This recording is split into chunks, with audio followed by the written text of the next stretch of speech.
Okay, I think I got it.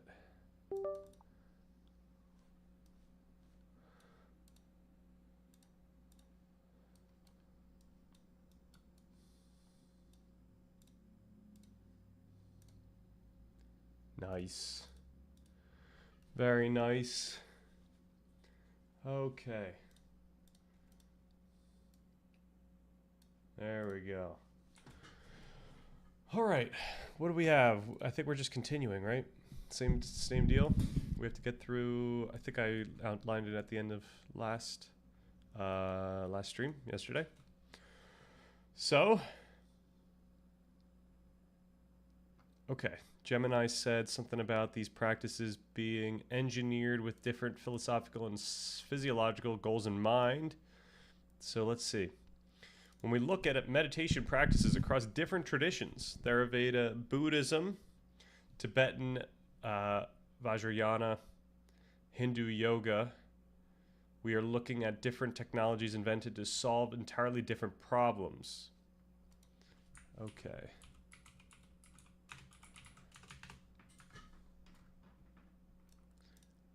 Okay, so we talked about the Vajrayana branch yesterday. Tibetan. Okay. Right. That fed into the node of Tibetan Buddhism, I think, yesterday.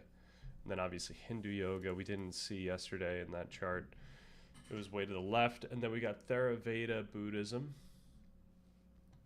which so far we just have Theravada as... Theravada was all the way on the left, right? Theravada was the one that was a little more...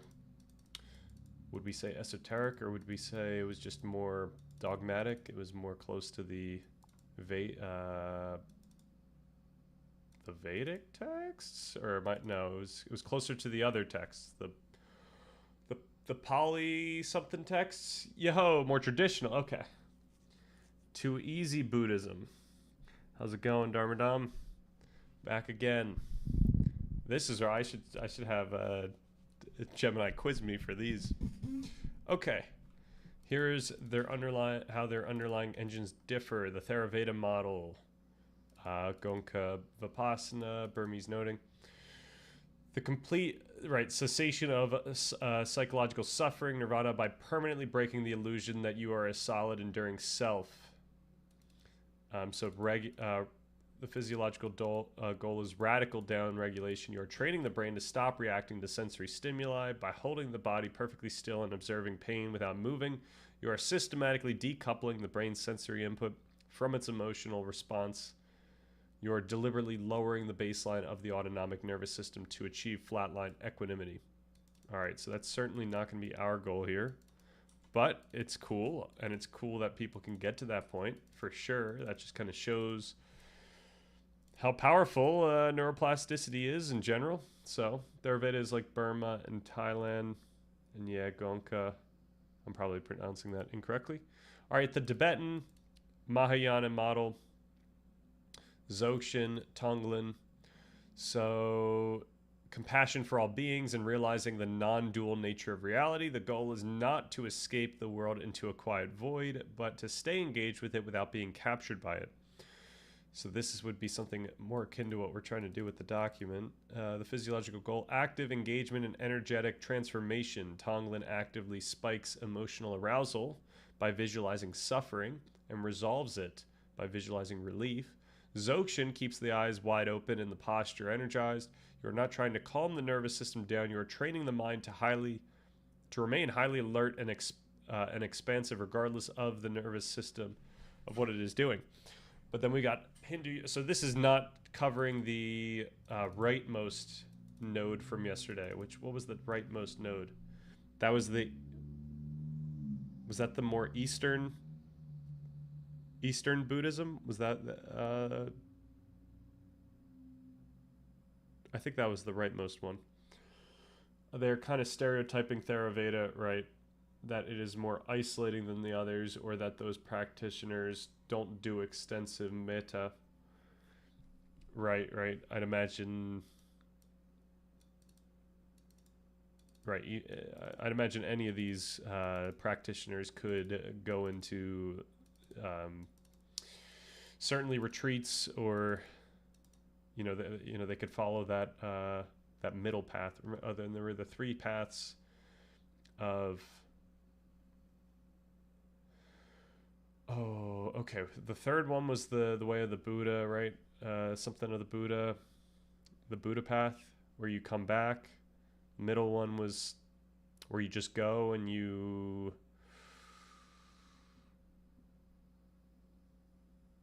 Oh, I forget the difference between the first two. Oh. All right. The Hindu yogic model, union with the divine and absolute reality, often through the purification of the physical and subtle body. And then biological manipulation, pranayama directly alters blood, carbon dioxide levels, vagal tone, and heart rate variability. Yoga Nidra targets the deliberate induction of specific brainwave frequencies while maintaining waking consciousness. The mechanism is biological first, psychological second. Interesting. Anapanasati sits directly across both by explicit design. And this was Buddha's breath system. Okay, there is a constant tension between samatha and vipassana, right? If you do only samatha, you get blissed out, tranquil, and neurologically stable, but you remain ignorant of how reality works. You eventually come out of meditation and your problems return. If you do only vipassana, you aggressively deconstruct your reality without a stable nervous system to handle that deconstruction. This can lead to severe psychological destabilization, often referred to in clinical literature as the dark night of the soul. Oh, man. So you need both of these to be able to chill out during the dark night. Between the three branches. So after the three branches, there were like the three goals, or the three ways you can go about your practice that he was talking about. And he was saying that one of the branches claimed that the first two ways were lesser, and that the ideal way is the I think this was like maybe the Tibetan practice, or it was the Eastern practice, so that you want to follow the path of the Buddha and actually like spread the word. Okay, I was reflecting that it is not super helpful to characterize the difference by Arhat versus Bodhisattva, although it is a key difference. Okay, you're describing the three vehicles, but a mischaracterization of them. Okay, fair enough. Conflating Hinayana and Theravada. All right.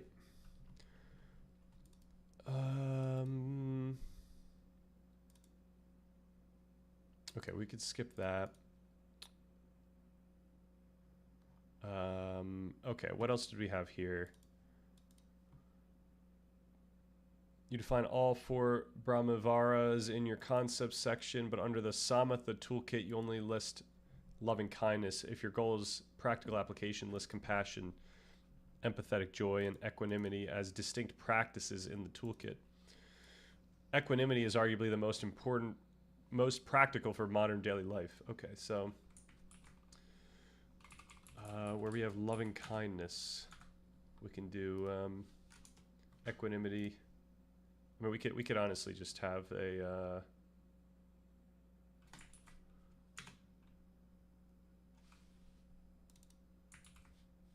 this is a practice, right?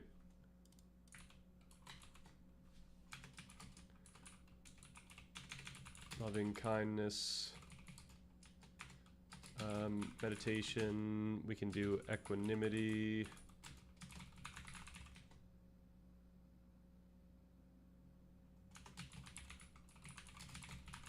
How does compassion differ here?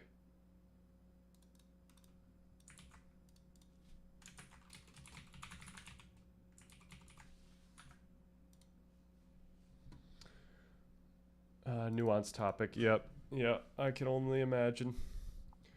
Pranayama distinction. You accurately note that pranayama requires mechanical manipulation of the breath. Be sure to emphasize on stream that this contrasts sharply with anapanasati, where the fundamental rule is not altering the breath, but merely observing it. Right, okay. Breath system. Observing.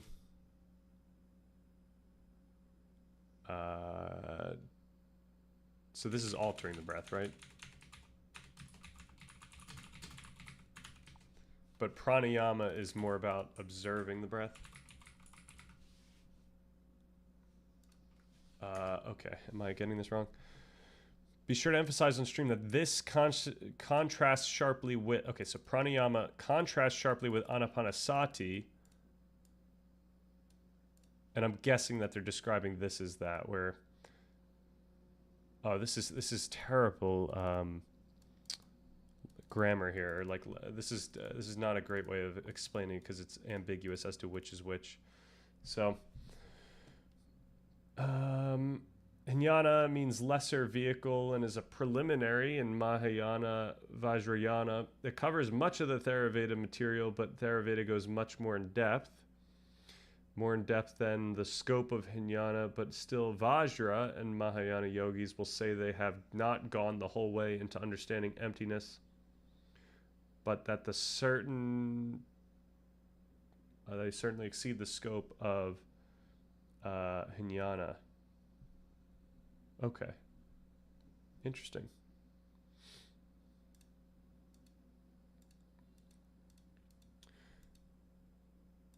Yeah, I do have to say, like, just from the introductions, I'm most hesitant or most like, my guard is up most with Theravada right now, given what I see to be like their ontological presuppositions, but we'll see. We'll see. Also, just the fact that these other branches are looking more so at sharing the wealth, sharing the compassion here.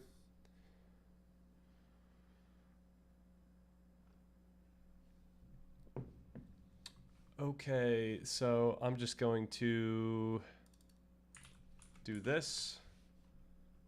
Controlling breath, pranayama, controlling breath. So this is where the fundamental rule is. Okay, anapanasati, which is observing it, but so this is going to be altering the breath. And anapanasati is about observing the breath. Am I going crazy?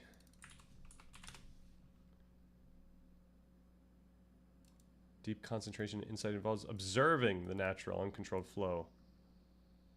I see. All right. Conceptual overlap in the important concept sections. The four immaterial states and the jhanas. You have these listed as separate main headers. The four immaterial states are the formless jhanas. Jhanas 5 through 8.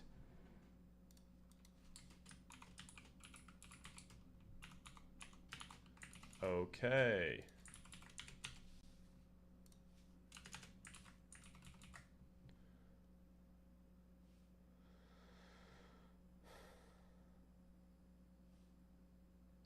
Separate headers imply that they are distinct paradigms. You should nest them. Okay, let's nest them.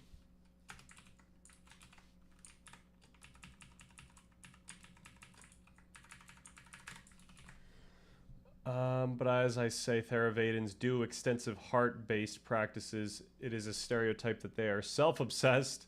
Look at the love pouring out of Beth. The Theravadin. Right.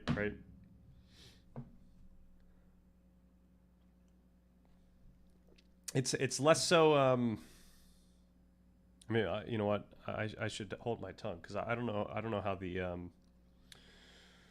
all these branches really teach. But one of the things that I guess I've noticed from perhaps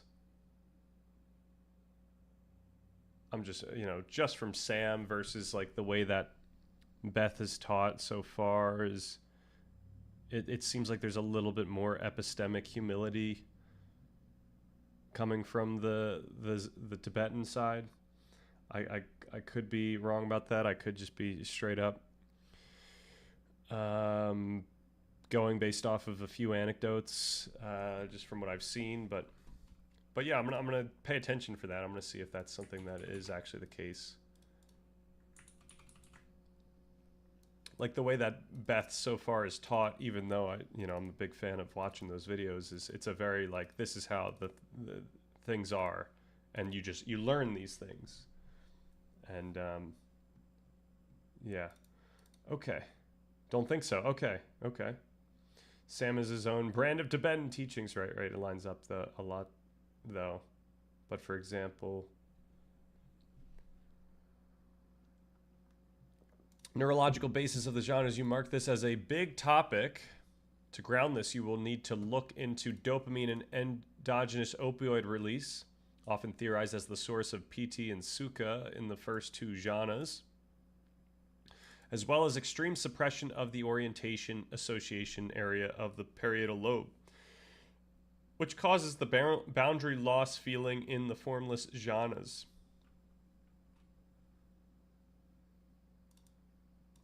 Okay.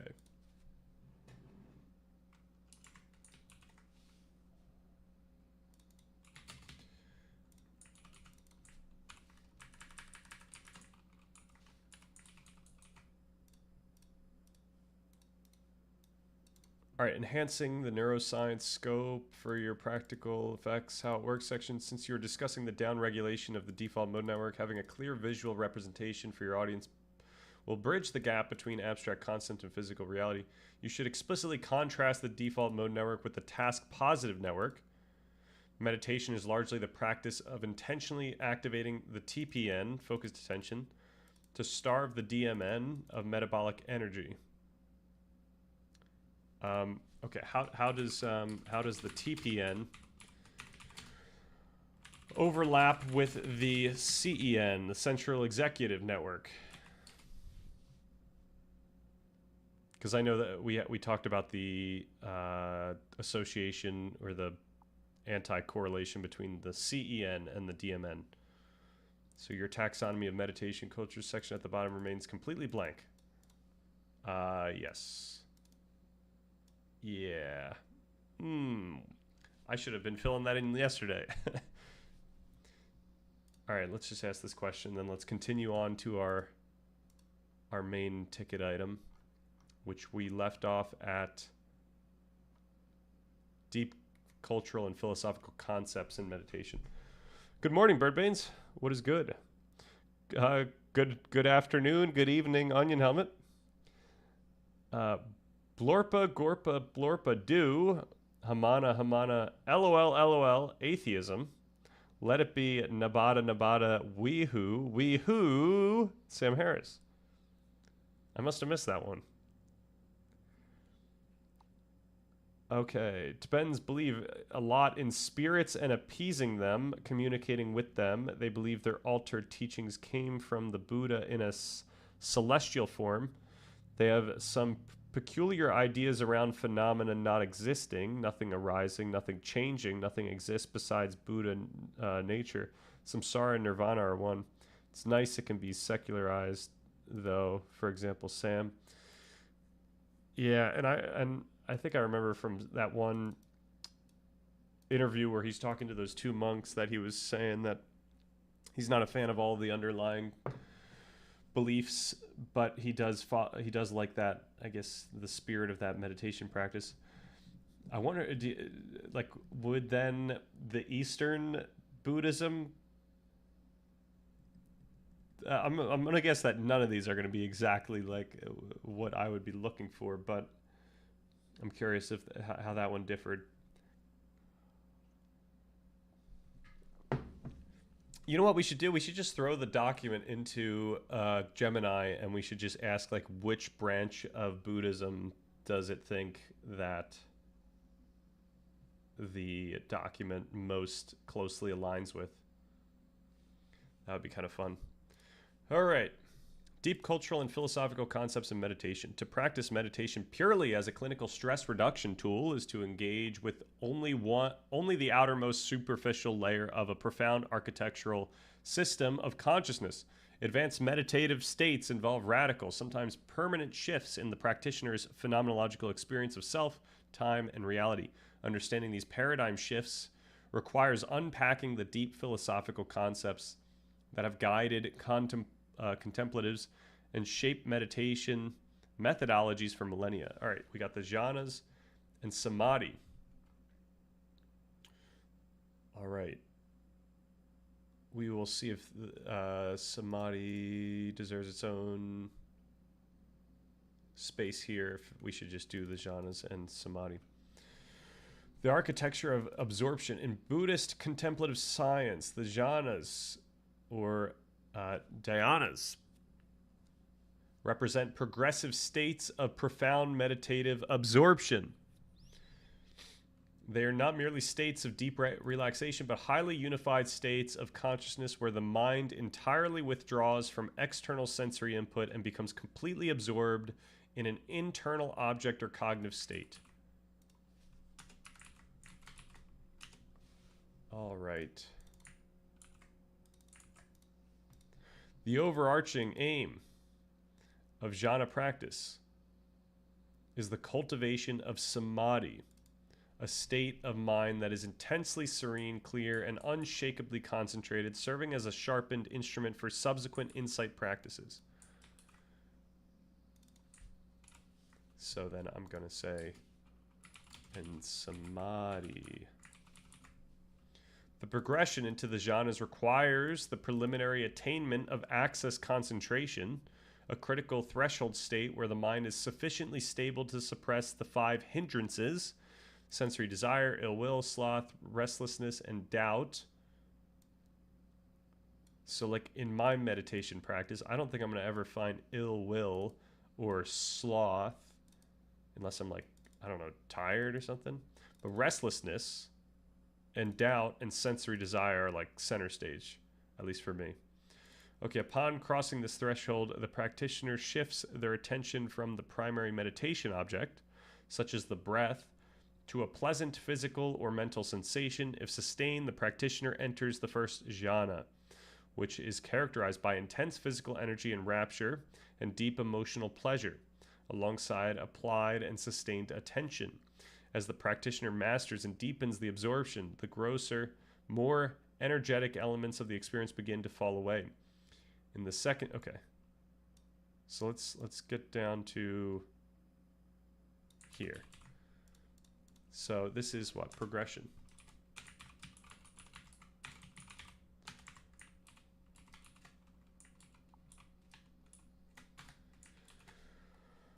All right, what am I supposed to do here? This, okay, if sustained, we get to the first.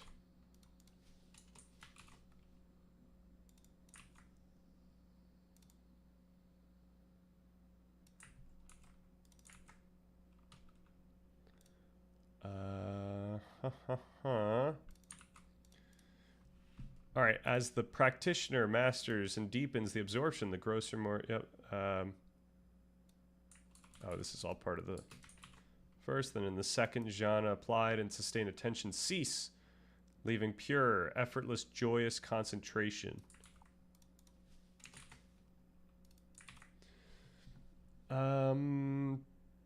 If you're talking Zen, that's one never spent much time on. And yeah, they aim to a non-conceptual everyday experience, which I thought would completely clash with your worldview. Everyday experience, a non-conceptual everyday experience. Yeah, that would completely clash. That is correct. There's many ways to enter jhanas. The traditions will give slightly different methods and can happen accidentally. Okay. I'm just imagining that these are things that I could find myself in the sense that I can interpret my experience in that way. Now, the difficulty, of course, and this is like, you know, if we're talking about empirical science, this would be like a difficulty with this type of experiment. The difficulty, of course, is that I'm already priming myself with a way to conceptualize my own experience. And so now I'm primed to see my experience in this way. It would be more robust for me to just kind of do this, go out and not read anything, and to figure out how I would describe the experiences that I'm having. But, of course, that's not going to be the case here. Check the source for this progression. Check the source for this. I give this a good amount of trust. These are going to be... We got a bunch of different random locations. Jhanas.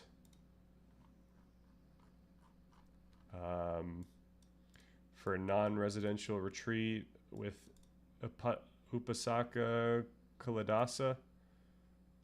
I mean, I don't know. This is just stuff on the internet. The jhanas are...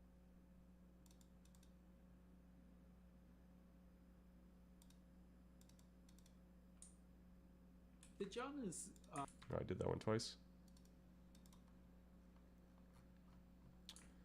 Yeah, I don't think there's going to be anything too crazy going on here. I do appreciate you looking out for my epistemic reliability here. The third jhana sees the fading of physical rapture, leaving a profound, refined emotional pleasure and equanimity. By the fourth jhana, even pleasure vanishes entirely, resulting in a state of absolute equanimity and perfect, luminous, undistractable awareness.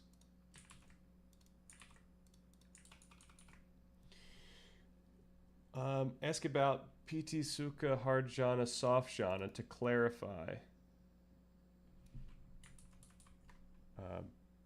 What is that? To clarify, it was close enough, maybe simplified. Oh, I see. Right, those things. Oh, okay. Short answer is that they don't just overlap. The central executive network is actually the primary structural component inside the broader functional umbrella of the task positive network. It's best to treat the TPN as a functional category and CEN as a specific anatomical network. Well, is the DMN... Okay. Is the DMN more so a functional category or a specific anatomical network? So it is a collection term used to describe all the brain regions that line up together when you're engaged in an attention-demanding, externally focused task. The defining characteristic of the TPN is that it is anti-correlated with the DMN. Is primarily made up of the CEN and the dorsal attention network, which handles the raw spotlight of spatial and visual attention. All right. Now I need to get that in there, and then I can ask. I would still want to ask it here.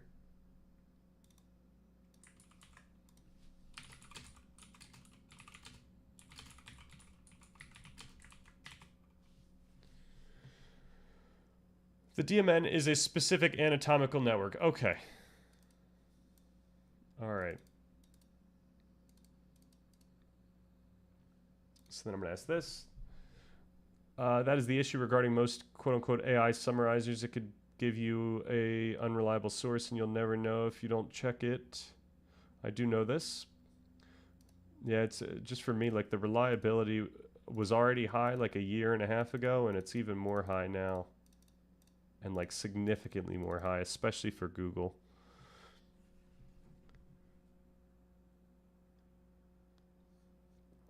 To build out your big topic, okay. With the rigor and clarity you're aiming for, you first need to firmly distinguish between the phenomenology, what it feels like, and the depth, how absorbed you are.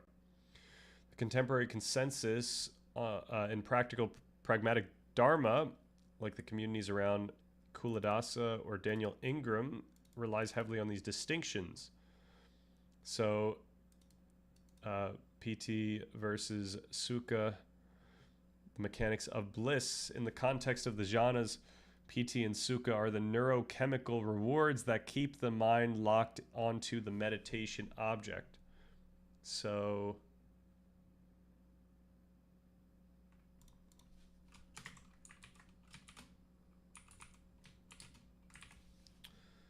the fun is fundamentally okay. Fundamentally physical. Oh, and deep emotional pleasure, Sukha. Okay.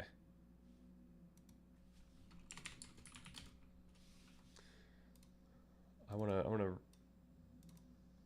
write all these things down.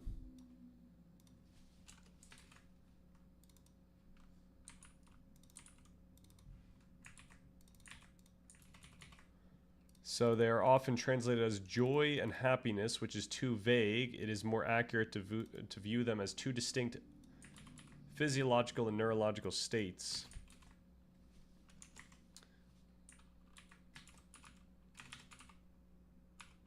Okay.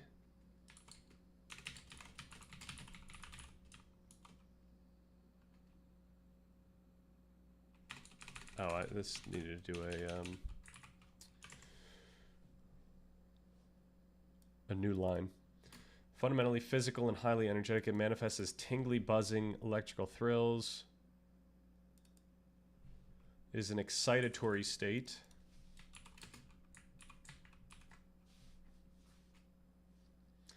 Neurologically, this correlates with sympathetic nervous system arousal and massive dopamine release. It is the neurological thrill of the mind finally dropping the burden of the default mode network and gathering into a single point. Because PT is intensely stimulating, it is inherently unstable. You cannot stay in the first jhana forever because PT eventually exhausts the nervous system.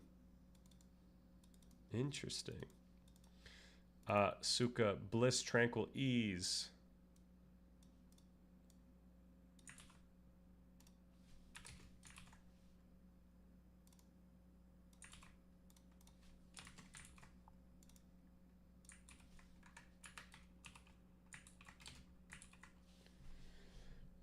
Basically, Piti dominates in the first and shades to Sukha dominating in the third. Sukha to me is best described as contentment. That's the word Lee or Lay Brazington uses.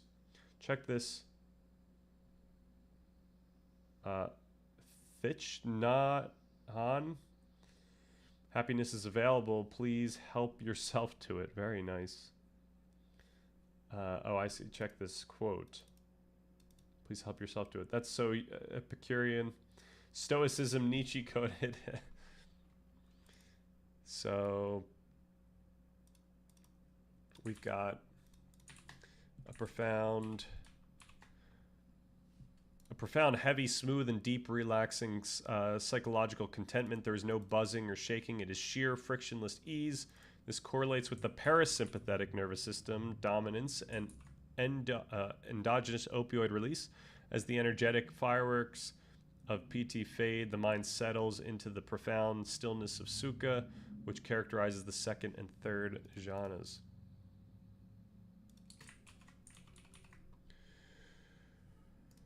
Okay.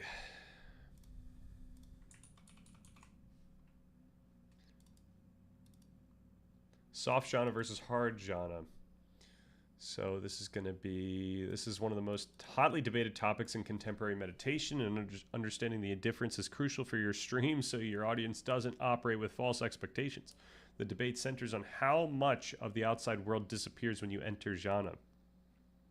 Soft jhanas, you enter a profoundly altered state of concentration, drenched in Piti and Sukha, but peripheral awareness remains online. If a dog barks outside, you hear it.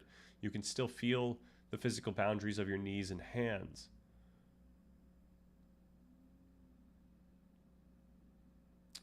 Okay, this is highly practical. This is accessible to dedicated lay practitioners without needing a multi-month silent retreat. And then hard jhana, complete and total sensory blackout. Your physical body entirely disappears from your consciousness. You cannot hear a dog bark. Time distorts. The mind is 100% fused with a mental object, usually a bright, luminous visual representation of concentration called nimitta. This requires absolute sensory gating. The thalamus completely stops forwarding external sensory information to the cortex, so you basically are unconscious. Very difficult to achieve. It typically requires retreat conditions, monastic isolation, and hours of daily unbroken sitting. Right, so we don't need this. This is not something that we care to get to. And often, or not often, and might actually hinder, our goals if we were to reach that. I only ever did soft jhanas, but I would cycle up and down 2, 3, 4, 3, 2, 3. Oh, okay. So are the hard jhanas supposed to be like the 5 through 8? Is that what that's talking about?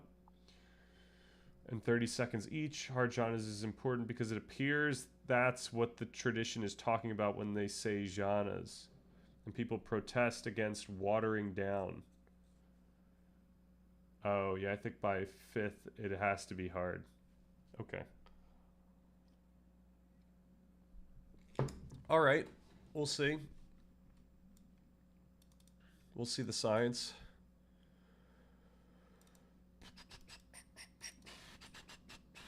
Okay. All right, let's get back here. I don't think it's necessary for us to write that.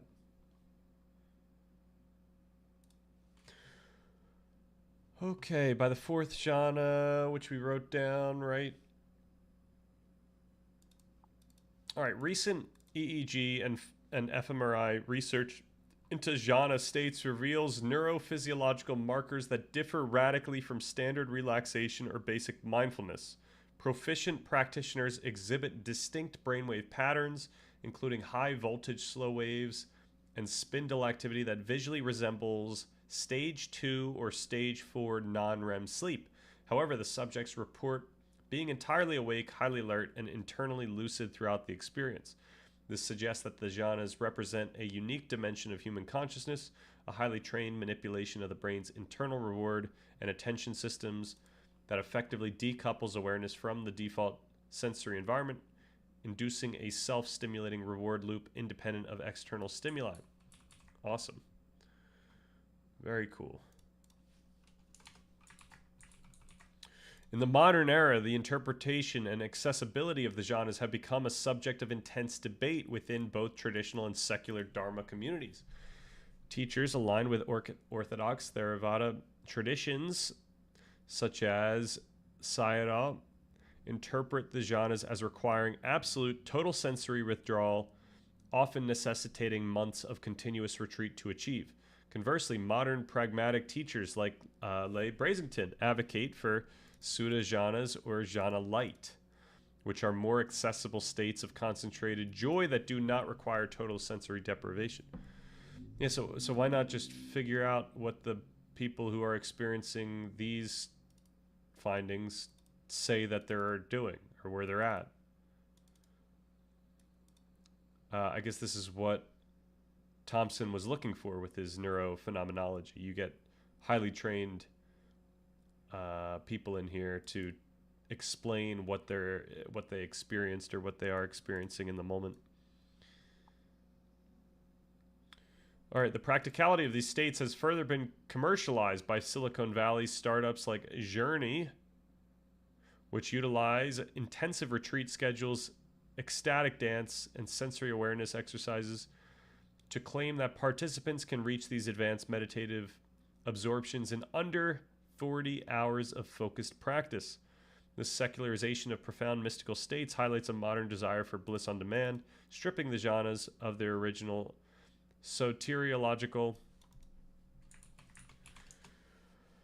It's the theological study of salvation derived from the Greek words, blah, blah, blah, blah, blah. It focuses on how individuals are saved. Okay, but probably not through Jesus Christ in this case. Context while maximizing their psychological utility. Okay.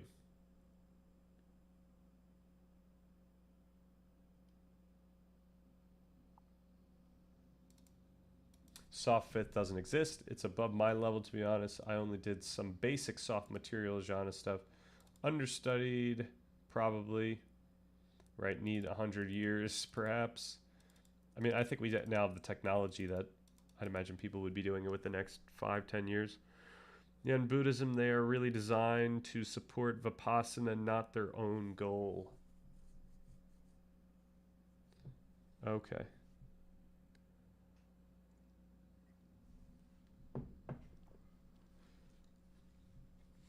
All right.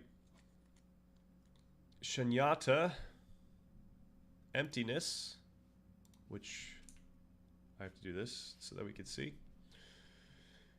And anatta,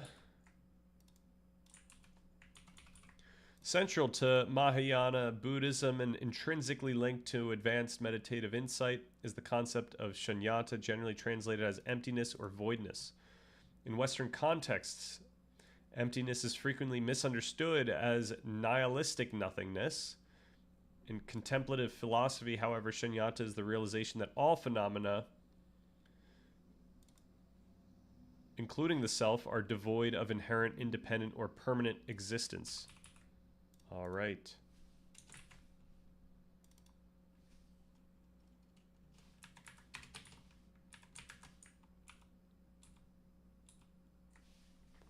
Everything exists only interdependently, arising in relation to a vast web of other conditions and causes. So this is going even, just based on how we talk in the document, this is going a little too far in terms of saying that this is how things exist rather than this is a way that we can describe how things exist, pointing out our own once again, this is epistemic humility. Like, we're pointing out the contingency of our own conceptualizations about the things that we're trying to conceptualize. So, all right, this correlates intimately with the foundational Buddhist doctrine of not self, which asserts that the persistent localized ego we experience daily is a cognitive illusion constructed from a fleeting stream of psychophysical processes.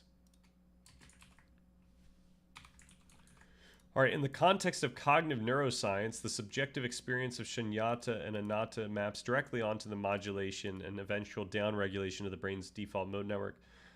The DMN is the neurological substrate responsible for self-referential processing, autobiographical memory, perspective, simulation, and mind wandering.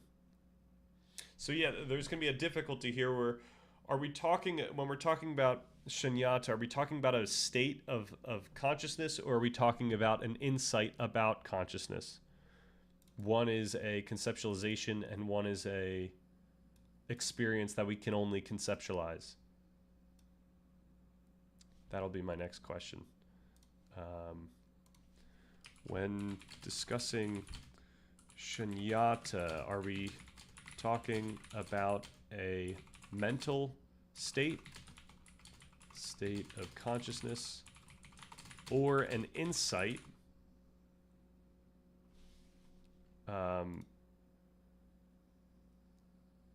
what was I trying to say? Which we can only attempt to conceptualize, or an insight about consciousness itself.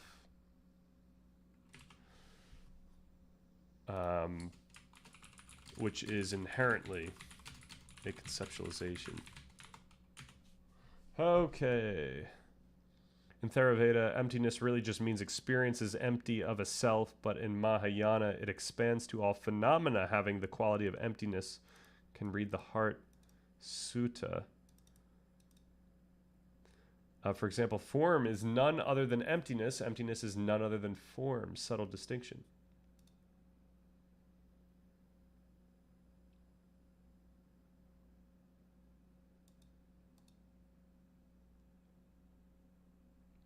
Okay.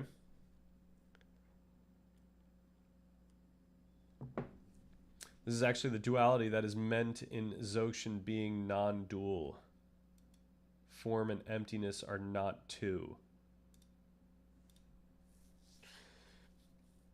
Okay, yeah, I wonder why we would go emptiness and not something more akin to spirit, or something that carries the essence of movement rather than something that carries the essence of nothingness. And obviously it's tricky in meditation because, you know, when you're not practiced enough, you would notice movement, and then once you're super practiced, you notice emptiness.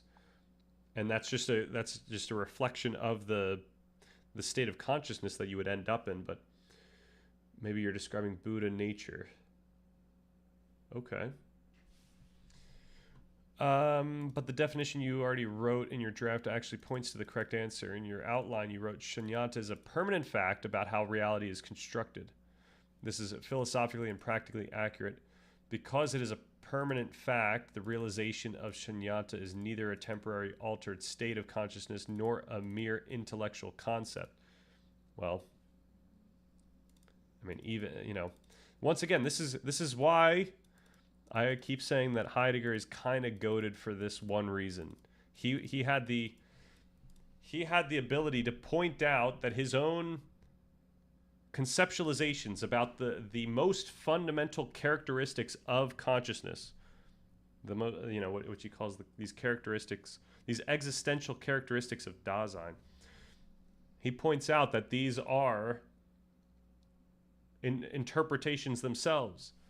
And that's a problem. Like that's it's like something he can't get around. Like it's a limitation of this of what he's doing here. It's it has to be a, what do I say? It's like a hermeneutic. He describes himself as a hermeneutic phenomenology, or yeah. So that's where this is like, you know,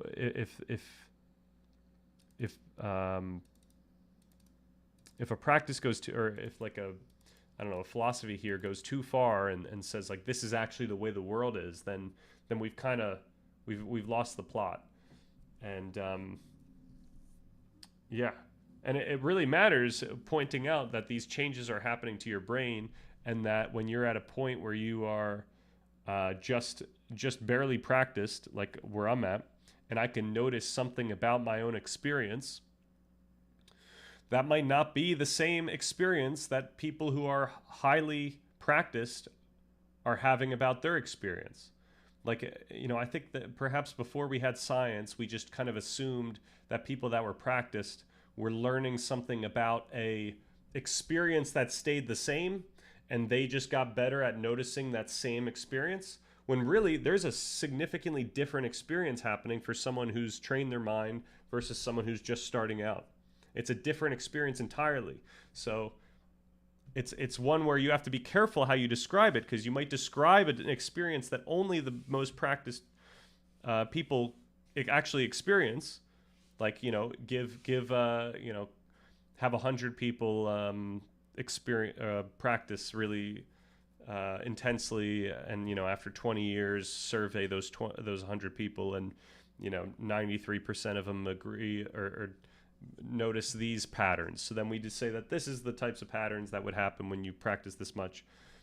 These are not going to be the patterns that you get when you have 100 people who practice only for 1 year, or, you know, only 20 days or something. Okay, can I ask, in what sense does the third turning mean that Buddha nature, the cognizant aspect of empty knowing, is the only thing that can be said to ultimately exist? And please explain the terms I just used. There's some Tibetan idea you might like. I forget the real name. Like, name and form are always separate. They use the word form. I guess the analog would be contents of consciousness. Yeah, I was imagining form. When I hear form, I'm thinking of like determinate contents, in the same way that Hegel would use it, which as far as mindfulness is concerned, is anything that you could possibly notice. So like, if there is a thing to be noticed, it's already a thing. It's already got form. Even things that you can't put into words. It's a determinate concept, even if not articulated yet. Maybe AI can give a better definition. All right. So let's see. Okay, it's not a mental state. Why? It's not just a conceptualization. intellectually conceptualized shunyata right now, the intellectual concept is dependent origination, the logic that no object, feeling, or self exists independently. A tree only exists because of soil, rain, sun, and the human brain's linguistic boundary that separates tree from environment. The self only exists as an aggregate of memories. Okay. Understanding that logically is a concept, but meditation does not aim for conceptualization. It aims for experiential insight. So does that type of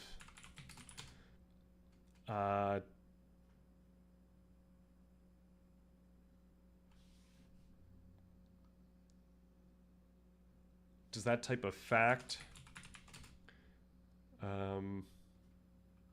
not entail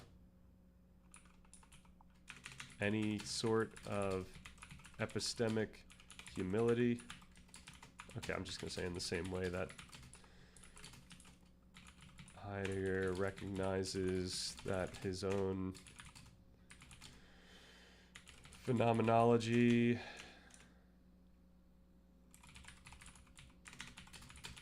is hermeneutic, even though he is similarly conceptualizing existential characteristics of Dasein, which for our discussion is close enough to something like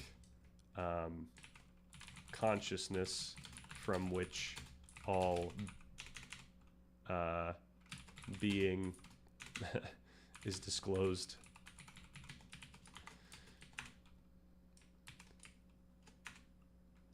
All right, and then the next question is, in what sense?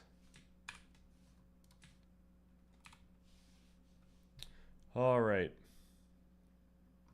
Was there anything else here? In cognitive science and predictive processing, the brain is a meaning-making machine. It takes raw, chaotic sensory data and constructs solid objects. Right? Yeah. Once you get rid of the stuff. Yeah. Once you can inhibit the DMN, you're dealing with a type of experience where, yeah, you would have nothing, right?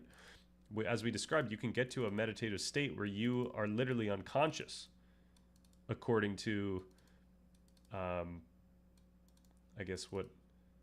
Actually, you know what? I don't want to say that yet, because there's obviously a lot more going on with consciousness than just your DMN. But an aspect of consciousness has been lifted, such that you wouldn't have that type of chatter while you're meditating. All right. They would say shunyata is the absence of concepts, I think.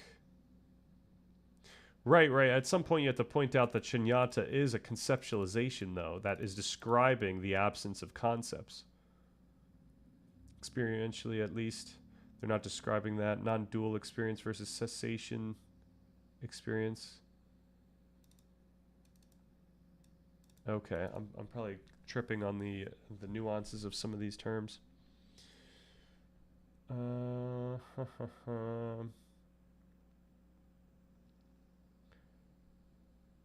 So it's more so some sort of ontological statement. Not really. Yeah, what I'm trying to get at is, like, these ontological insights are coming from phenomenological experiences. And, you know, unfortunately, just knowing what we know, we have to start by dispelling the very possibility that one of these insights is some sort of absolute truth about reality. Like, we know that we know how these cultures develop over time. We understand what's going on with people's brains as they're practicing. So there's nothing happening here. But then we have to just consider, all right, when people are doing this type of practice over many years, and they're achieving these types of states in which they are significantly altering their brain, what types of conceptualizations do they come up with when they're trying to make sense of the world? So they might end up with an ontological conclusion that is really just coming from the state that they arrive at. So they're altering their brain and then saying, like, this is the truth about the world. It's almost akin to taking drugs, like hallucinogenic, psychedelic drugs, and then believing that the experience that you're having is of some sort of transcendent reality. It would be very similar. And we know from all the discussions we've had about consciousness is that you can't just assume that that is some like truth because you felt it and it felt true and it came with this experience. Okay. That's the kind of flavor of the people that say there's no meditation, no technique, no enlightenment. Ooh. Zenners go be a poet. Wow. Many Westerners, such as myself, Joseph Goldstein, don't assign any school as ultimately true, which they can contradict to the degree that they're somewhat exclusionary in their ideas. The preferred attitude is that they are all skillful means, which is just more practical. Well, the question is, which is just more practical? Oh, no, you're saying, okay, going in that direction is more practical. All right. And in the spirit of the Buddha. Right. Okay. Right. We have to be careful. We have to be careful when anyone's trying to speak about, perhaps people in that space will still say, hey, like the aggregate of all these practices, or perhaps the overarching similarity or the fundamental ground upon which all of these practices sit is some sort of truth about the world, and perhaps they leverage some of the language. I don't know. We just have to be careful about that. And really, like, the only reason I'm saying this is because, like, if we were to bring some of this stuff into part 1 of the document, which we have to be really careful about, we would leverage meditation and meditative practices to notice things about our experience. We would want to be very careful not to make a case about some fundamental truth separated from the experiencing that we're doing. Okay, we have to unpack the comparison first because it highlights the philosophical crisis that the third turning was designed to solve. Here's a straightforward breakdown of how these epistemological and phenomenological frameworks operate and why the definitions of your terms shift depending on which turning you are analyzing. Interesting. All right, epistemic humility. Heidegger versus Nagarjuna. Your comparison to Heidegger's hermeneutic phenomenology is highly accurate, but it requires a crucial distinction. Heidegger admits that his analysis of Dasein is interpretive. We are always already thrown into a world using language and concepts to understand a reality that we can never view objectively from the outside. In Buddhism, the demand for epistemic humility regarding shunyata is actually much more radical than Heidegger's, culminating in the philosophy of Nagarjuna, the architect of the second turning. And the second turning was something that happened way up in that chart yesterday, right? So Heidegger's humility: I am interpreting the structural features of existence, but I acknowledge it is mediated by my own being in the world. And in this case, any conceptual framework, including the one I am using right now to explain emptiness, is itself empty and ultimately false. Okay. Famously said, I have no thesis in the second turning. Shunyata is not a positive fact or an ultimate substance you can hold on to. Okay, so this is going against what we just started with in this discussion. So in the second turning, shunyata is not a positive fact or an ultimate substance you can hold on to. It is strictly a negative analytic tool. It is the exhaustive refutation of all concepts, right? If you conceptualize shunyata as a thing that exists, Buddhist epistemology says you have committed the ultimate error of reifying emptiness. The concept of emptiness is merely a cognitive solvent used to dissolve your conceptual clinging. Once the clinging is gone, the solvent must also be thrown out.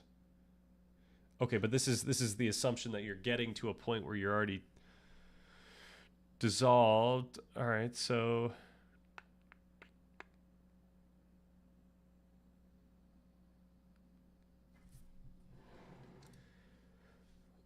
okay, we gotta get this out of the way since you brought it up. Okay. Trying to follow the science on this. I understand that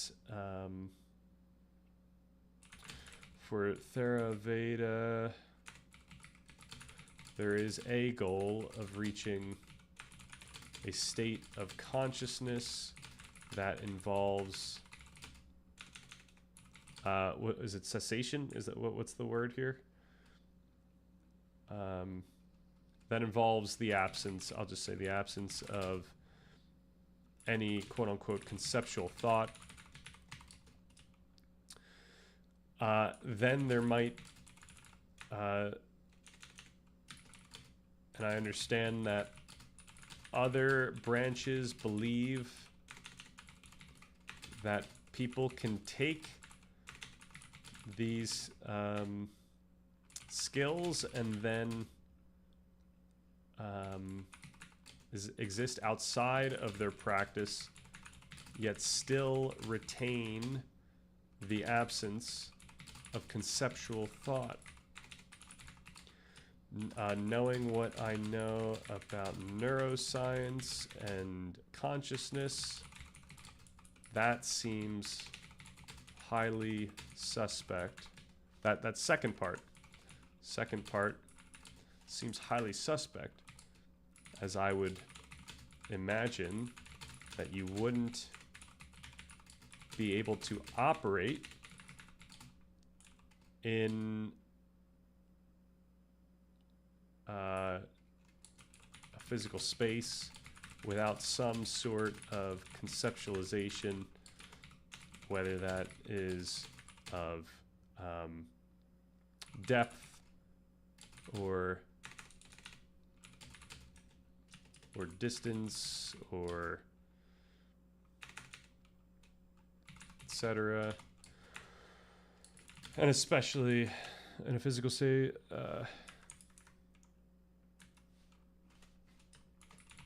and especially not a more sophisticated space involving social interaction out in the world.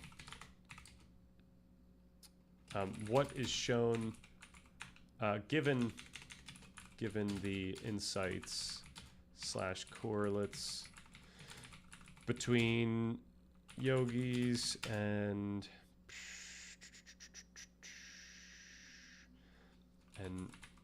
neurology, what can we say about the validity of those beliefs?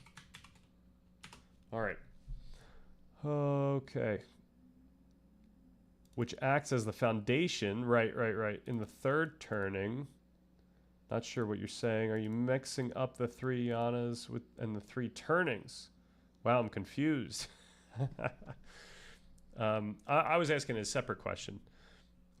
This was, I was trying to bring that back to the thing that you said earlier about how some of the Zen people believe that they carry that going about their day. And I think that we have to figure that one out like really early on. Maybe it's the case that we do see some sort of change in their brains such that they exist in the world in like a way where they never are dealing with concepts, but I'm not sure. Muddled. Did I miss? Was there a mistranslation here?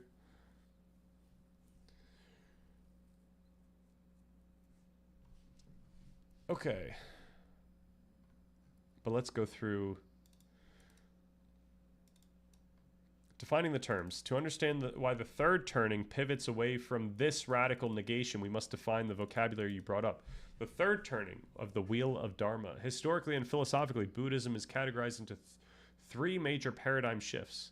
So the first turning, the early Buddhism, focused on the Four Noble Truths and breaking the self down into component parts. The second turning, all right, so we got to get this in the turnings. This seems like a really fundamental idea.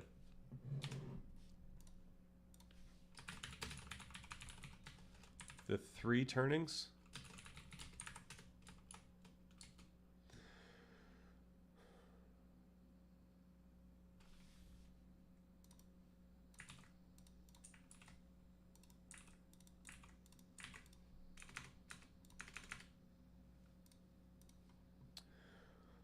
So second turning, Mahayana focused on Shunyata. It states that even those component parts are entirely empty of inherent existence, right?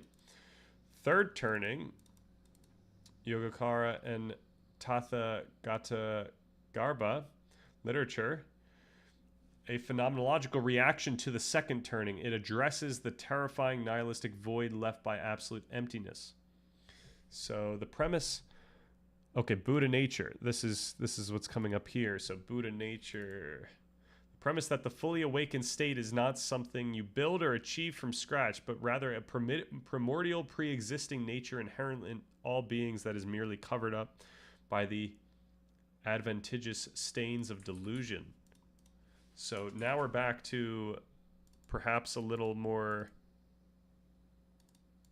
of a sus formalization, and unless there's this humility involved. Right, it's a primordial pre-existing nature that exists regardless of our conceptualization of it.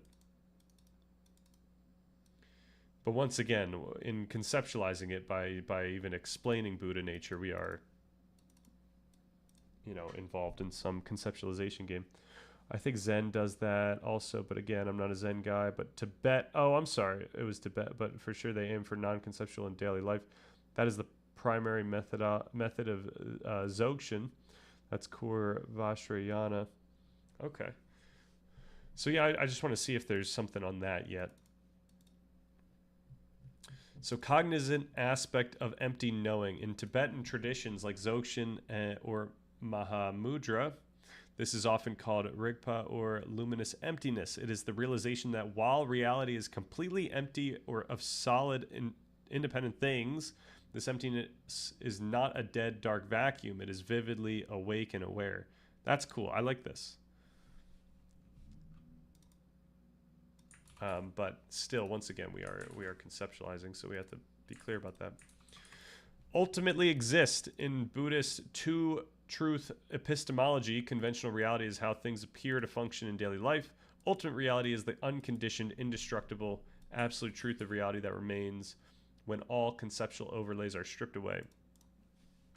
So maybe we separate this as like some sort of concepts, ontological concepts here, ontological concepts. Okay.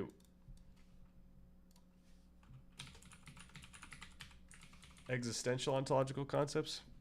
Why the third turning claims awareness ultimately exists. The second turning was incredibly rigorous, but it created a phenomenological problem. If absolute everything is empty, impermanent, and devoid of inherent existence, what is knowing the emptiness? If a meditator successfully deconstructs their entire reality into empty phenomena, there is still an undeniable, irreducible experience of that deconstruction happening. This solves this by pushing back on the second turning's absolute negation. It argues, okay, so second turning went too far in just being a ontological discussion. And now the third turning kind of brings in the existential discussion. It brings it back to phenomenology. Actually, I'm gonna ask if that's a good way.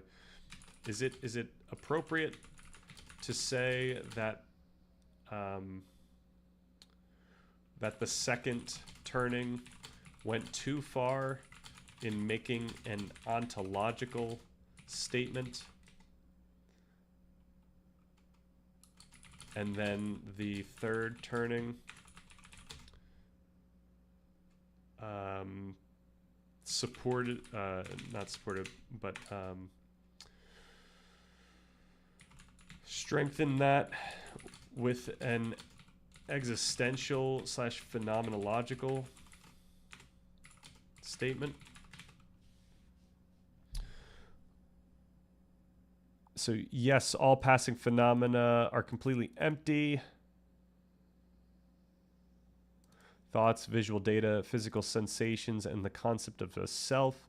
However, the sheer capacity for awareness itself, the cognizant, luminous background that allows these empty phenomena to appear, is not empty of its own nature. Therefore, this cognizant aspect of empty knowing is the only unconditioned thing in the universe. Because it is unconditioned and indestructible, it is the only thing that can be said to ultimately exist. Okay, so the issue I'd want to iron out is whether we can think about this cognizant aspect of empty knowing as something that, what do I want to say here? They would say not too far, just incomplete. Second is the foundation for the third, hence second is still studied a lot, even a preliminary norm, okay, preliminarily, normally. Okay. Makes sense. Right, it was like, it's support, they support them, each other, and you can't have just one. You kind of have to have both, in a sense. About this cognizant aspect of empty knowing,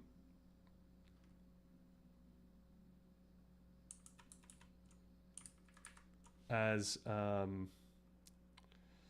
okay, as more so an ontological statement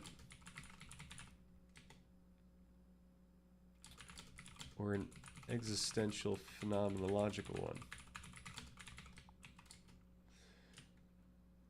Someone who's not practiced, okay, someone like me who is not practiced yet understands neuroscience to some extent and understands the contingency of our own conceptual thought on I don't know, our brain, past, learning, etc.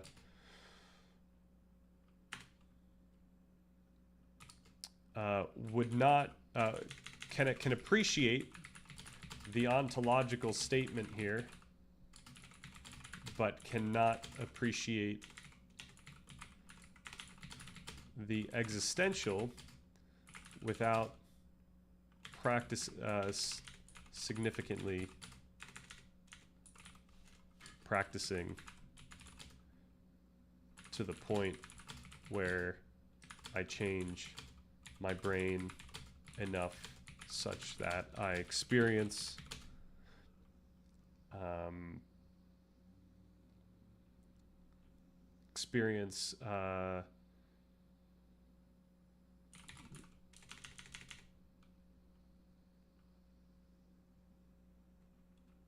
I don't know, Buddha nature in my own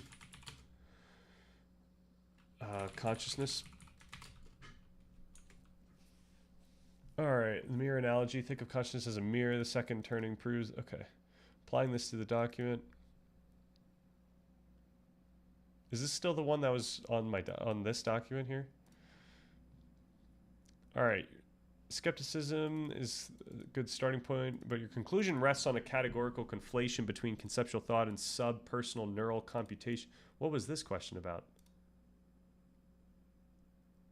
Okay, I think this is the right question. Form is none other than emptiness. Right, I'm just trying to separate, like, there's an experience of this, and then there's us trying to conceptualize some truth about the world. And I can appreciate the trying to conceptualize that truth, even in an unpracticed state. But I don't experience that yet. The only reason that I kind of experience that in my own meditative practice is because I'm primed to do so. I'm told that's the practice. Sam is telling me these things in my ear. He's whispering sweet nothings. Oh my gosh, crazy. That was that's. I think that was the. It's my favorite joke that I just stumbled upon in a long time.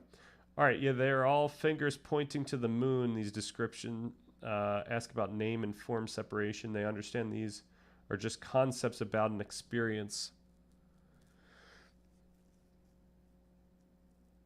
Right, but are they describing my experience? Like because some of these people are saying, when I say some of these people, I'm saying like some of these teachings are saying that this is an experience that's true for someone that's not practiced.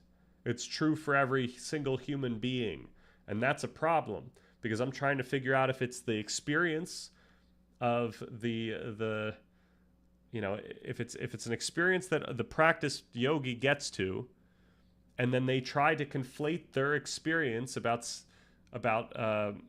whatever they're experiencing about nothingness or whatnot. They try to conflate that with an experience that everyone has or everyone ought to have. So that's the problem here. There's a real disconnect there. They're saying you are conscious. All consciousness has this property, and that's the issue that I'm gonna have here. If someone says that's because I actually do if we have to be really precise with how I describe this, but I experience concepts. That's something that I experience, and it's not that like my mind is just not in the state that is such that I don't experience concepts. Like I look at this stuff pragmatically. You can get yourself to a point where you start changing the architecture of your brain, and that affects your conscious experience. But until I'm practiced, imagine I didn't practice at all, I experience concepts. Concepts exist, and we can ask, what does exist mean? And once, following the document, I would not want to say that exists means some like absolute reality, but I would try to describe exist as in something that manifests in your experience. You feel its existence. You believe it exists. So in my world right now, like I believe I'm committing to the very existence of this being a pen, just by the way I'm touching it and holding it. Because if I believe that this was molten lava or something, I probably wouldn't touch it. I would think it's something dangerous. If I thought that this thing was dangerous in any way, if it would blow up or something like that. If I thought that this thing was like cold, like too cold to touch, too hot to touch. If I thought that if I picked this thing up, people would make fun of me, then I would feel a certain way. But I think that I commit to my understanding about this thing being a pen. I believe that it's true. So then I pick it up and I do things that are normal for people to do with a pen, like I haven't done this since middle school, but that thing where you like twirl it around your fingers. I would drop my pen in class all the time. I've lost this skill, but maybe I can get it back. All right, they're saying you are conscious. Okay, I don't agree with everything in these traditions. It's all jade. No, I'm not. I'm not going after you. I'm going after. I'm trying to figure out the nuances of where I can exist in this space. Like, where do I want to stay in this? Because obviously we can get like going into meditation month. Obviously we can just. We could pilfer. Like we could just come in, we could grab all the obvious positive,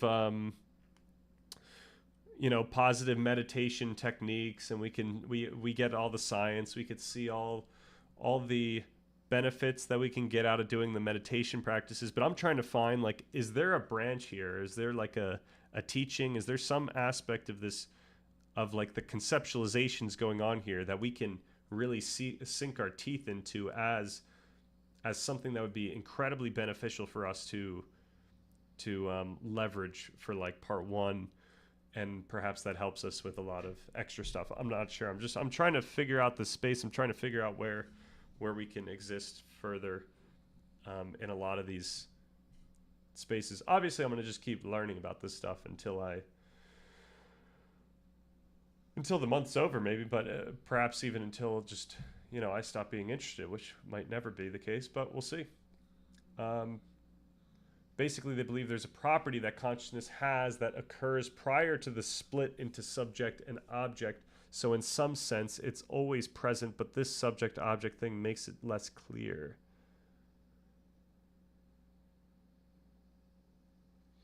Yeah, so like the reason why Heidegger's like at the front of my mind right now is like, this is also his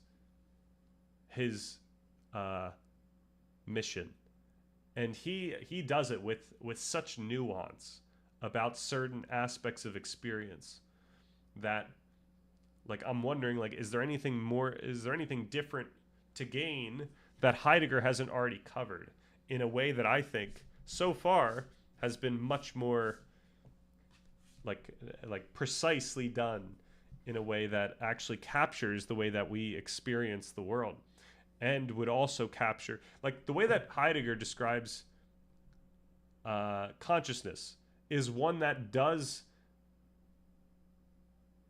make sense of anyone throughout meditation, maybe except for once you reach that state of, like, not experiencing anything, or like noticing that there's nothing going on, or I don't know what that state is like, but that's like the only state that Heidegger's domain does not cover. But I'm worried that some of these Buddhist conceptualizations are actually characterizing truths about what the yogi gets to, rather than the truths about, I mean, obviously a lot of it does cover the regular person, like all the aspects of suffering and whatnot. It's just like I guess some of the nuance here would make me more so a fan of the way that Heidegger's gone about this. But I don't want to have this whole month be just a Heidegger verse Buddhism, even though I think that's pretty fun. But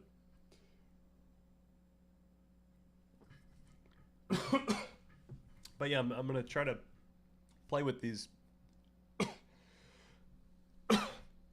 conceptualizations, as in subject and object are built on top of it. Different paths, the more the merrier. Absolutely, yeah. It's good to have these different paths. But hopefully we get to a point where we can explain this stuff so simply in part 1 of the document that it would be very difficult for us to get like a way, like a interpretation from some other space that would significantly affect how we would want to talk about this stuff. Like, it might be too inaccessible to talk about nothingness, or I already forgot the how to say it, shunyata, emptiness. Like, it might be too inaccessible to talk about anything like emptiness. So rather than explain that there, like, none of these concepts exist in some fundamental way, I try to stay closer to what we can, what would be more accessible in terms of an understanding of the brain and even our own intuitions. Just that our experience is constantly changing, including the experience we have about very explicit meaning. And that's something that's more, that implies that some sense of this nothingness, that there's no, like, static absolute way to describe a thing. But it's, I think it's a little bit more accessible. Even talking about the traditions on this philosophical level is a step removed from the primacy technique has. Oh, what does that mean? That's actually a really interesting sentence.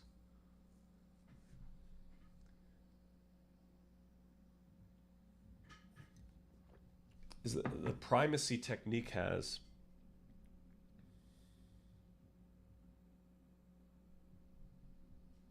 Like, in my mind, the technique, the practice, it has a foundation. There's a foundational presupposition in the practice that is fundamentally philosophical and ontological.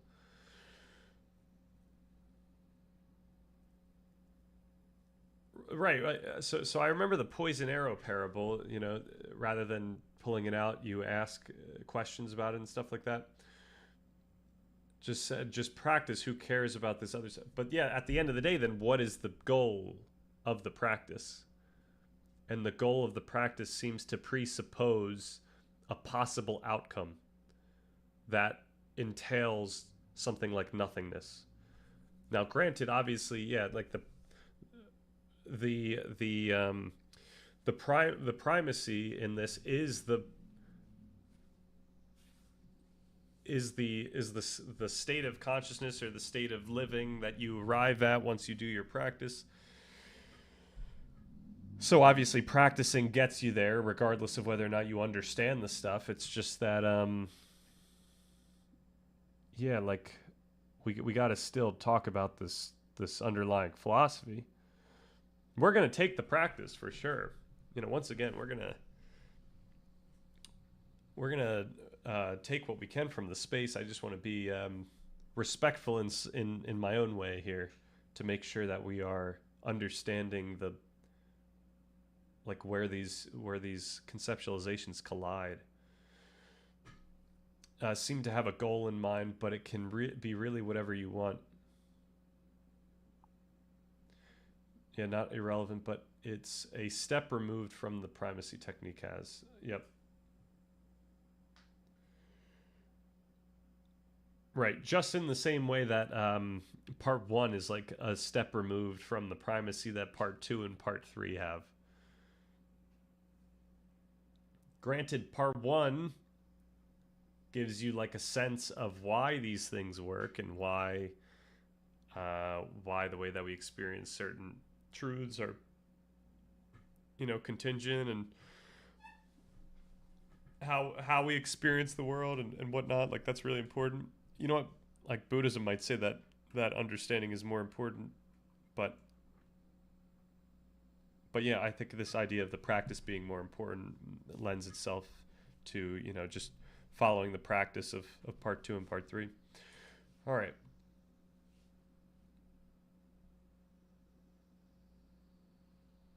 All right, let's read through this.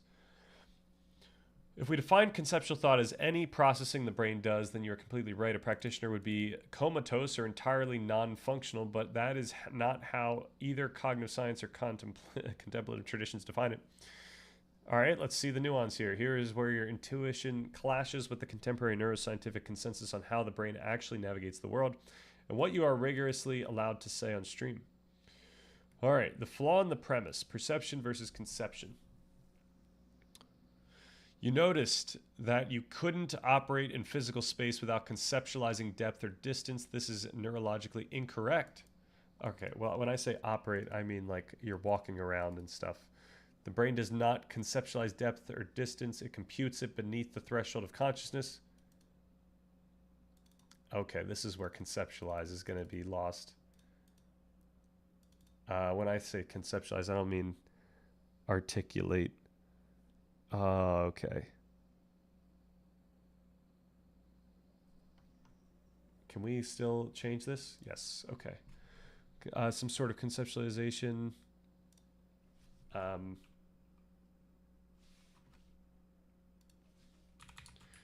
when I say conceptualize, I don't mean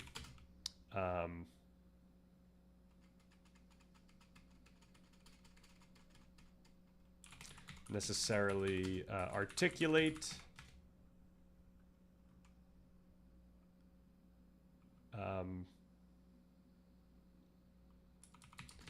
I just mean reach conscious awareness in some... Actually, I don't even know if I mean that, right?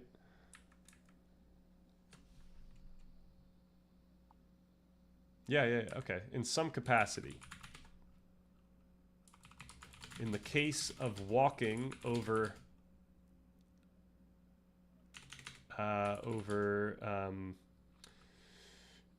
non-uniform ground, even when walking seems... Whoa. Why does the word seem look really weird there? Okay. How do you spell seem? Okay. Seems, even when walking seems unconscious, there are blips of conscious, there are necessarily blips of conscious processing involved. This is what would be necessary for most complex situations, given that consciousness correlates with information Um,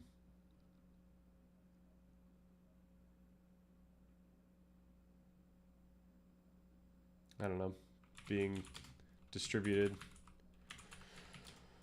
across, whoa,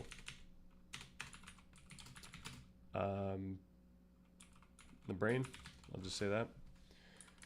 All right, and then I'm going to update that. We still keep our previous questions. That would be a pain if we lost those.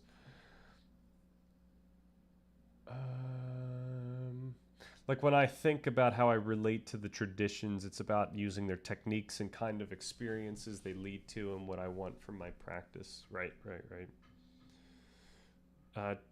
Trekcho is the practice of experiencing no concepts, cutting through the concepts. They see concepts as almost like a layer and concurrent with experiencing a subject and object. See, in my mind, there is no, like, concepts are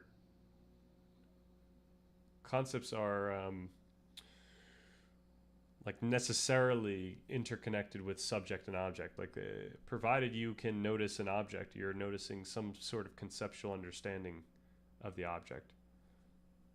Perhaps non-linguistic, right? Like when I always talk about the pen, but you know, in the document we talk about meaning that is under conscious awareness.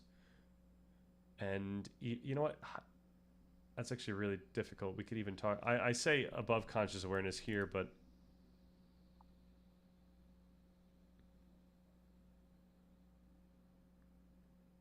I'm gonna just hold this one. This is an easier thing for me to argue first, and then we can get to the harder thing.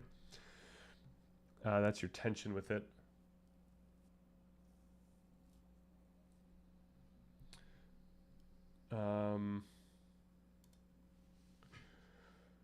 Okay. The skepticism justified on my definition of conceptualize. However, this is precisely where we need to push back on your premise and maintain neuroscientific rigor. When I say conceptualize, I don't mean necessarily articulate. I just mean reach conscious awareness in some capacity. This is a categorical error in both cognitive science and Buddhist phenomenology. Conscious awareness and conceptualization are completely different neurological and cognitive events. Okay. This is going to be an interesting one. We're going to have to get into the weeds here. All right. How much time we got? 1:30? All right. Conscious awareness and conceptualization are completely different neurological and cognitive events. Conflating the two is what makes the claims of these post-Satori traditions like Dzogchen, Mahamudra, or Zen seem biologically impossible. Okay, here's the breakdown of what the neuroscience actually says about these advanced yogic baselines and how the brain operates in physical spaces without concepts and the validity of these traditional claims. So phenomenal consciousness versus access consciousness. To understand how a yogi can be fully aware without conceptualizing, we have to use a philosopher Ned Block's widely accepted distinction in cognitive science, which maps perfectly onto global workspace theory. Did we discuss global workspace yet?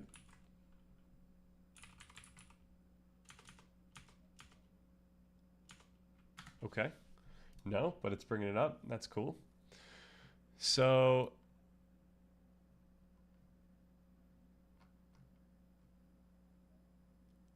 it's got to know something, right?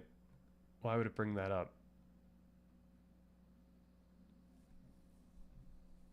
All right. This is the raw, what it is like to experience something. This is phenomenal consciousness. It is the pure unprocessed sensory data of color, shape, sound, or the somatic feeling or of pleasure on your foot. It is broadcast access to the global workspace, meaning you are conscious of it, but it still lacks any semantic labeling. Right. Then we have access consciousness. This is when that raw data is routed through the semantic and linguistic centers to be categorized, labeled, and made available for reasoning. It is the brain saying that is a rock, it is dangerous, I am walking. The Buddhist claim is not that phenomenal consciousness ceases. Their claim is that they can sustain phenomenal consciousness without automatically triggering access consciousness. So you're getting consciousness without self-consciousness.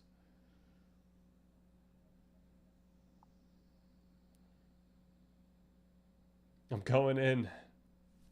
Okay. Okay, so we will inherently have difficulty determining the line between phenomenal and access consciousness. Right? There are many things we do automatically that don't require access consciousness, which we that we often assume requires access consciousness.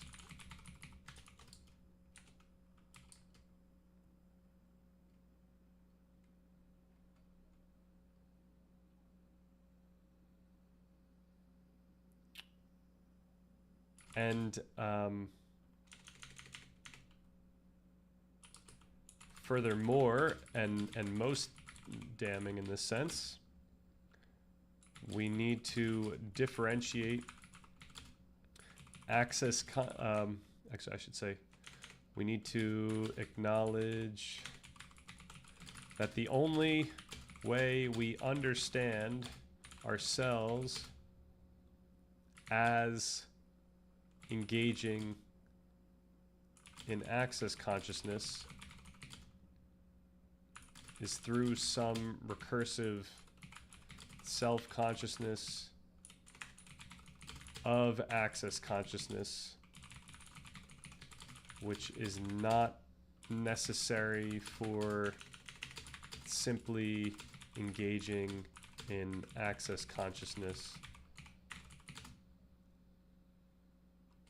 which we might not realize we are doing. Like, it is possible to engage in to have access consciousness without realizing that you have access consciousness. Put more bluntly, it is possible for us to experience access consciousness without realizing we are doing so.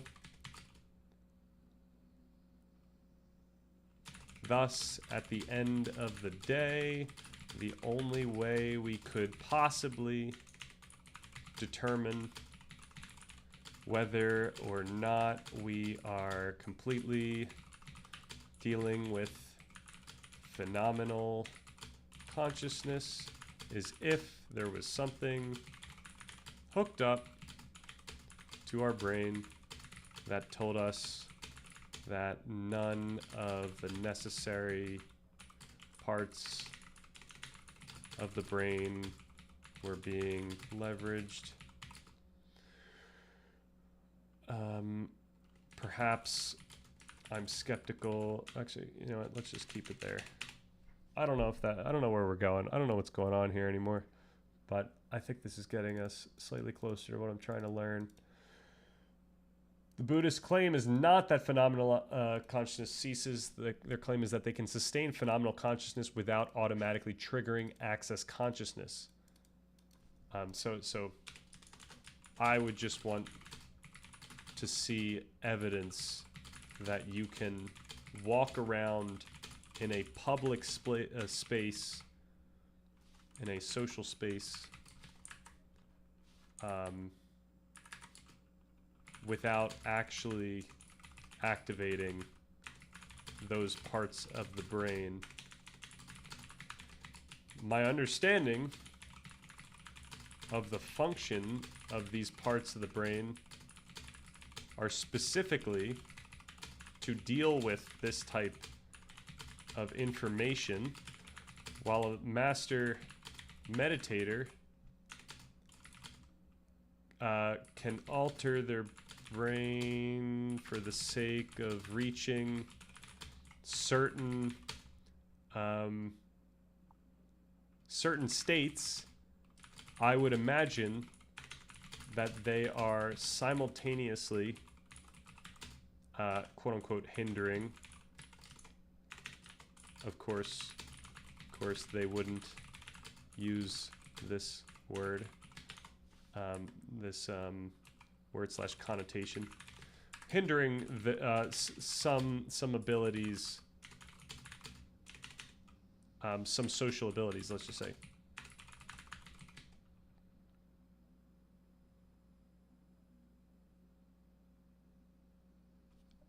How crazy is what I'm saying right now?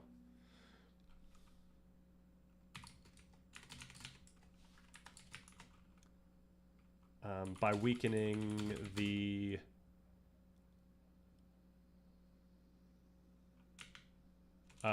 by inhibiting the parts of the brain that help us in certain social situations.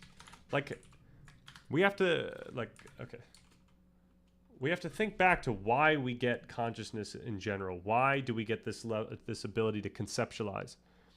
And my speculation is it allows us to differentiate aspects of our experience more granularly.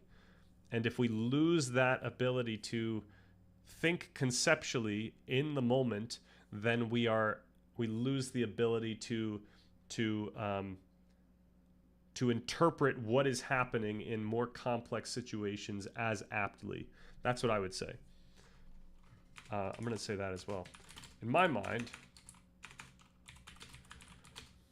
I speculate that we evolved to have conceptual thought in order to react to / interpret the world, our experience,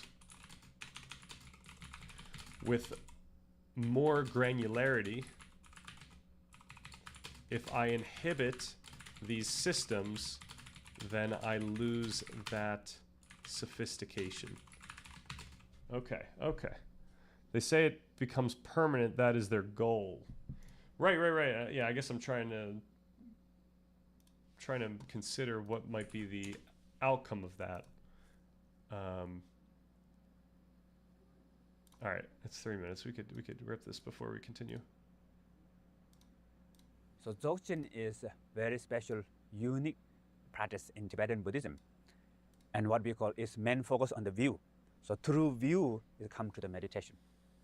And the second important lineage in Tibetan is what we call Mahamudra. And Mahamudra first focus meditation, and through meditation come to the view. Then we have another meditative tradition, what we call Mahamadhyamaka. So that is through the analytical meditation. So normally what I teach in the what I call Path of Liberation course is Mahamudra. So Mahamudra is through experience, step-by-step practice. And now the Dzogchen teaching is through view. So, and there's special practice in Dzogchen called tekchu. Tekchu meaning cutting through. So cutting through concept, cutting through our ordinary conceptual box, sometimes what we call prison. So the prison of house, how to break that one, sometimes what we call semji kangbushikpa, meaning how to break the conceptual like prison and break through. So I received these Dzogchen teachings from my father. My father was a great Dzogchen meditation master.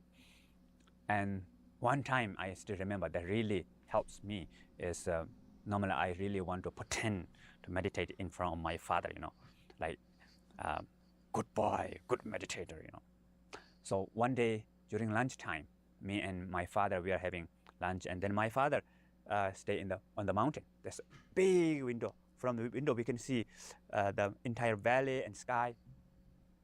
And we had lunch, and after lunch finished, so kind of quiet.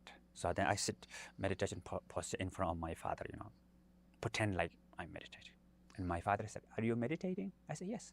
"Oh, yeah, actually there's nothing to meditate on. The view is fake, meditation is fake." Wow. My mind became, So that was great kind of like introduction of Dzogchen for me, really kind of like cutting through the concept. So that's really beneficial for me. So this is a kind of a Dzogchen style of cutting through the conceptual mind. And hopefully, if you learn Dzogchen, it will benefit for you also. Nice. Okay, Sam's teacher's son. Okay, and I'm guessing his dad was not versed in English. Was that the what I was getting at? Where Sam was saying that other teacher was much more charismatic and spoke in English. So he was much more like enamored by him, but he learned much more from the Dzogchen teacher in the sense of like how he actually goes about. I think so. Okay. This is one of the dudes they scanned with crazy gamma. Nice, nice. All right, navigating space without concepts. The two-stream hypothesis you brought up, navigating non-uniform ground, suggesting it requires conceptualization. Neurologically, it absolutely does not. Visual processing in the brain splits into two distinct pathways. The ventral stream tells you that is a jagged rock. And the dorsal stream. This handles spatial awareness and sensory motor guidance. It calculates depth, mapping entirely outside of semantic conceptualization. How do you get to it? That is a jagged rock, unless you're completely operating off of like reflex, like learn, like if you knew the environment, perhaps. When an elite trail runner is sprinting down a mountain, they are not conceptually processing the rocks if they relied on conceptualization. Right. Yeah. What I'm getting at is like you have to understand something about the rock when you're running down it. And perhaps that's unconscious and it's inherent. But if you weren't able to like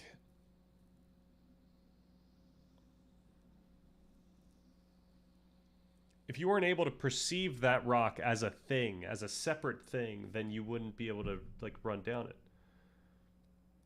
Gemini agrees with the yogis. No, I think there's a semantic issue that I think that my response is going to address.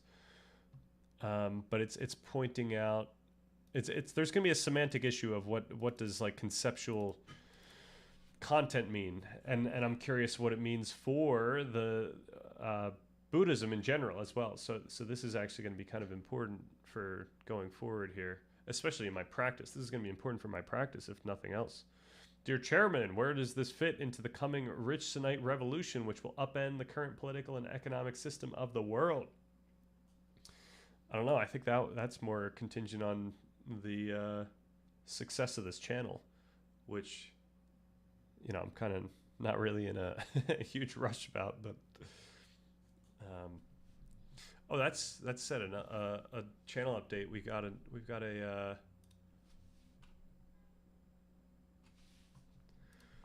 a post. Do we see posts here? We've got a monthly summary post from last month. What do we got? Yo, we got a subscribe. Hell yeah. And Tim dropped. Tim's now a friend of the channel. He was a big fan of the consciousness videos, transcript posts on Substack. Analysis of modern architecture. Okay, unfortunately, that's not going to be too useful for us, even though that's kind of interesting. Yes, sir. This friction is why I thought you wouldn't like Tibet. Oh. Yeah, yep. But I'm curious about it. You know, I'm like, if we can see things in people's minds, do they hook people up and have them walk around? Like, what do they see? Tim Sarek, who is this? I think it's just a dude that's active on Substack. We gotta go to Substack more often.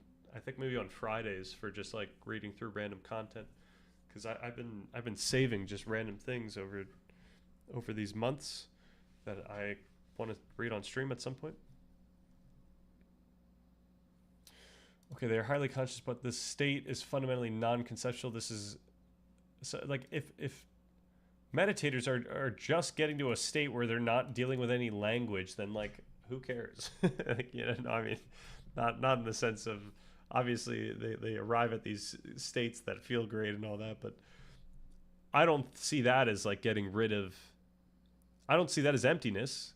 If you're still operating off of like meaning here, there's still meaning involved in being able to walk on a rock. I assume that we're talking about states where there's no meaning involved at all. And so, you know, would you care if they called it nirvana? The highest peace and bliss? I mean, yeah, obviously I would one, be interested in the possibility that people could get to that point, and probably, you know, obviously not interested in trying to get to that point, because I think it would actually be counter my own moral framework. And yeah. All right, this is neurologically categorized as transient hypofrontality, the temporally downregulation of the prefrontal cortex, known as flow state. Advanced meditators, yeah. So I would go by the idea that in a flow state,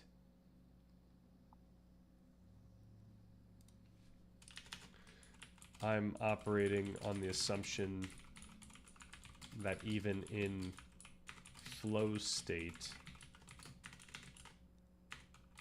we are inherently dealing with some sort of meaning that would be contradicting what I'm interpreting as nothingness, as emptiness. But perhaps I'm misinterpreting emptiness. Okay. They don't lose the ability to think, by the way. You just heard that guy speaking. Right. Yeah, I would be concerned about the extent of their assertion about the state of their mind when they're speaking like that. Like, is he's speaking, right? Like, is he not operating in, he's got to be operating with some sort of conceptual material here. Like, when I'm thinking of concepts, I'm thinking of rules. So to understand a rock is to understand that you can perhaps step on it, right? Or like you're running and you're able to step on this rock. The fact that you understand that you can step on this rock is, in my mind, conceptual. It's like you're dealing with meaning.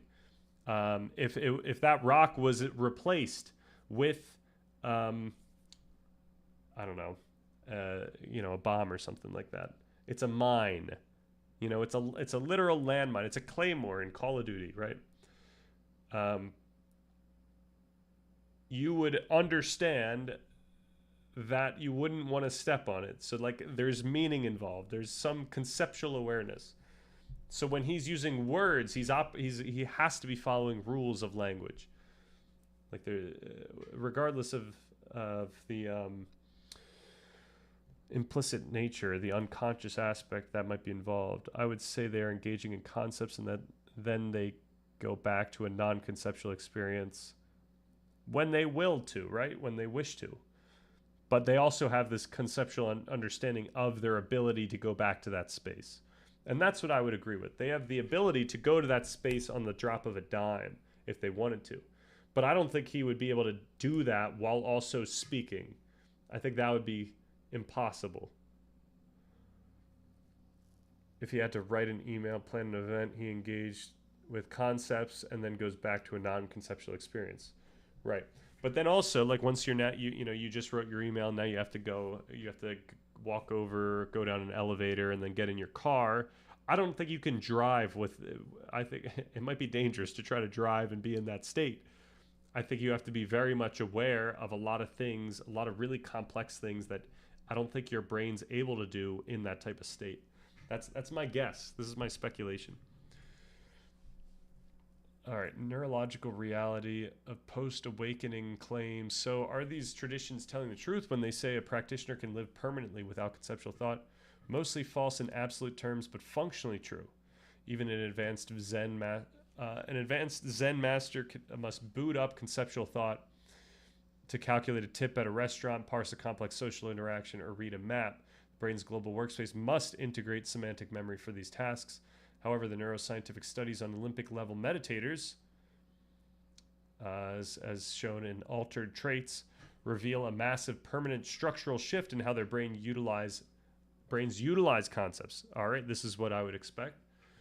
Eradication of the background hum. For the average person, the default mode network is involuntarily active whenever they aren't doing a specific task. Conceptual self-referential thought. For advanced yogis, the baseline of the DMN is dramatically suppressed. So if I were to try to explain this to someone, which I might be doing in part 2, right? This is actually really important information to know.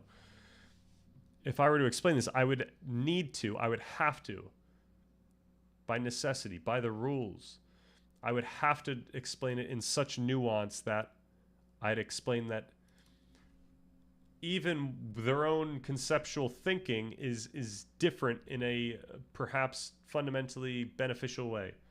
Like you're going to be less, I don't know, whatever it would be, distracted, or you're going to be less caught up in associations that are trying to pop in.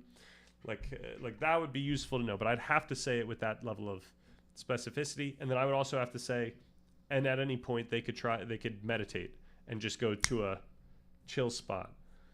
No offense, I don't think it's appropriate unless you've had the experience to do what?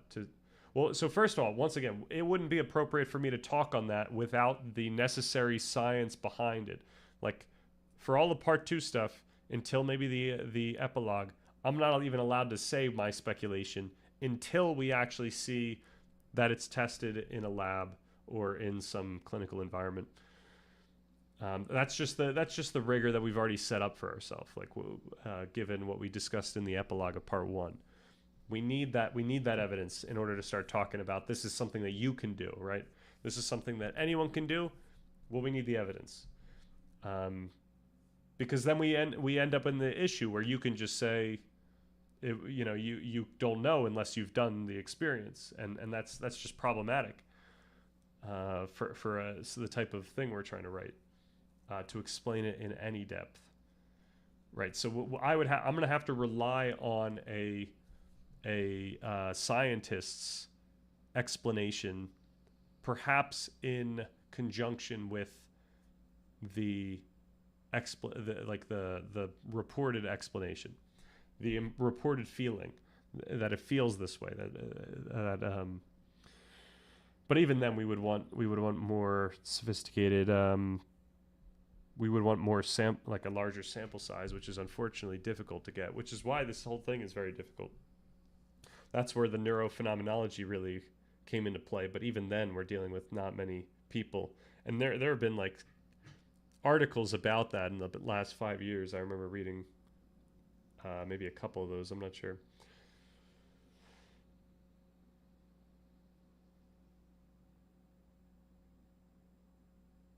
If you ask the Atainis, then they say it is the most difficult thing to describe possible. Of the people who have attained it, it would be the most difficult thing to describe. Yeah, so then we might just be out of luck. We might be limited to just describing what we're able to describe and not describe anything past that.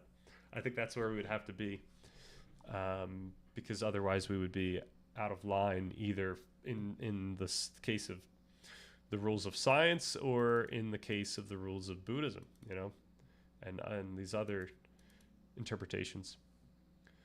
So when they're just walking, so I would want to know why we're allowed to say this. I would want to see the evidence of this, and we would have to reference something for this. Voluntary deployment. Instead of conceptual thought being an involuntary compulsion that hijacks awareness, it becomes a distinct tool, right? The yogi picks up conceptualization to solve a social or physical problem. Lack of neural stickiness. When yogis are exposed to a sudden pain stimulus, their sensory cortices light up intensely, but the emotional conceptual areas show almost zero anticipatory or lingering activity. Nothing like this is bad and it hurts me. Awesome. So I don't remember all the stuff that I just wrote down in here. It was kind of a novel. But another common theme, speculation is mostly obstructive.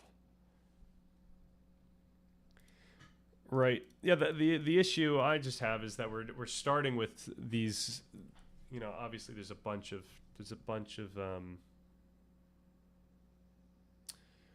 obviously there's a bunch of like the sutras and stuff like that. There's a lot of text that's building up these concepts. But even that much text is still ambiguous, which is why there's a bunch of different interpretations, and then that's why there's a bunch of different branches. So we're dealing with ambiguity at each step of the way here.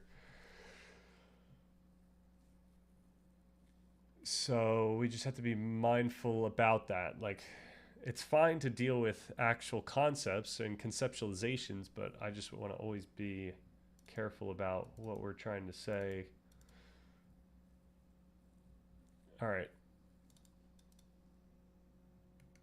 Because you're striving for, I am going to push back on a few premises regarding the definitions of emptiness and how these brain networks function in real time. You have identified the limits of introspection, but you are slightly interpreting the cognitive goal of these practices and flipping the philosophical history of the turnings. Here's a breakdown of where your logic is structurally sound, where it breaks down, and how the neuroscience actually models this. Okay. The first point is correct. We absolutely can engage in conscious awareness, in access awareness, without metacognitive awareness that we are doing so. Relying purely on subjective reporting is notoriously unreliable. This is exactly why the field of contemplative neuroscience by Varela, there's our guy, and Davidson was created. They realized that to verify these claims of advanced yogis, they had to put them in fMRI machines and hook them up to high-density EEG caps. The data we have on these states is not based on taking the yogi's word for it, right? It is based on observing the metabolic and electrical activity of their specific neural networks in real time. Right. What we really want is we want brain activity and reports at different levels of development, which is what I think these surveys do. These studies do. I think they do that, which is great. The hindering argument and misrepresenting emptiness. You hypothesize that if a meditator inhabits conceptual systems to stay in emptiness, they lose evolutionary sophistication and hinder their social abilities. You also assume that dealing with meaning in a flow state contradicts emptiness. This stems from a fundamental misrepresentation of what emptiness actually means. Emptiness does not mean blankness, meaninglessness, or a vegetative state lacking concepts. It means dependent origination. It means that no concept, object, or self has an independent, permanent, inherent essence. Okay. What does that mean? Okay, I'm trying to connect conceptualization to experience, given that these conceptualizations developed from experiences which were primed by other conceptualizations on and on. When we say that no concept has an okay.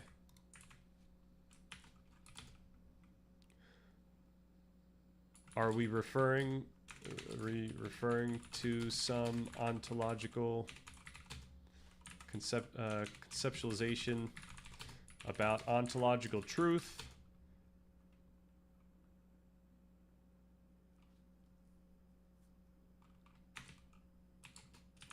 In that case, I would say this might be inappropriate, given that yogis who have highly altered their brains and therefore their experience.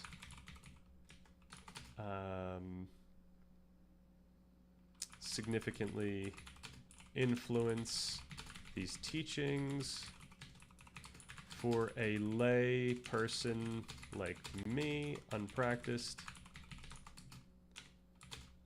I don't experience the world as in this emptiness, and I'm not as much trying to make an ontological claim about the nature of reality, but rather a claim precisely about the nature of my own physiology / phenomenology, involving the pull of dopamine, the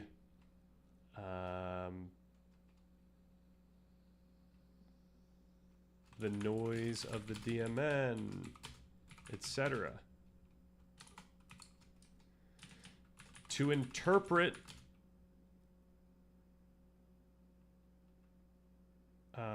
these aspects of my experience as false or wrong or suffering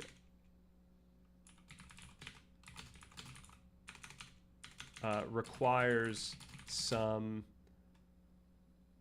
presupposition that I simply, okay, I'll say that. I simply want to find the epistemic humility within to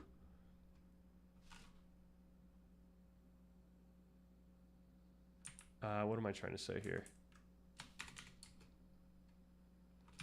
Thus, I'm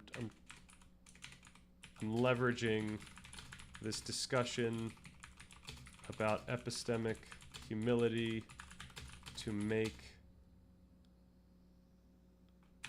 to find a more precise way of talking about these practices and their pragmatic, I don't know, outcomes. Yo, okay. What's good, Energy Dompter? In Dzogchen, they take the goal as the path, as in they say the end state is always available. It is not the top of a meditation mountain. They start with a brief experience of the end goal. Then, with repeated short glimpses, it stabilizes.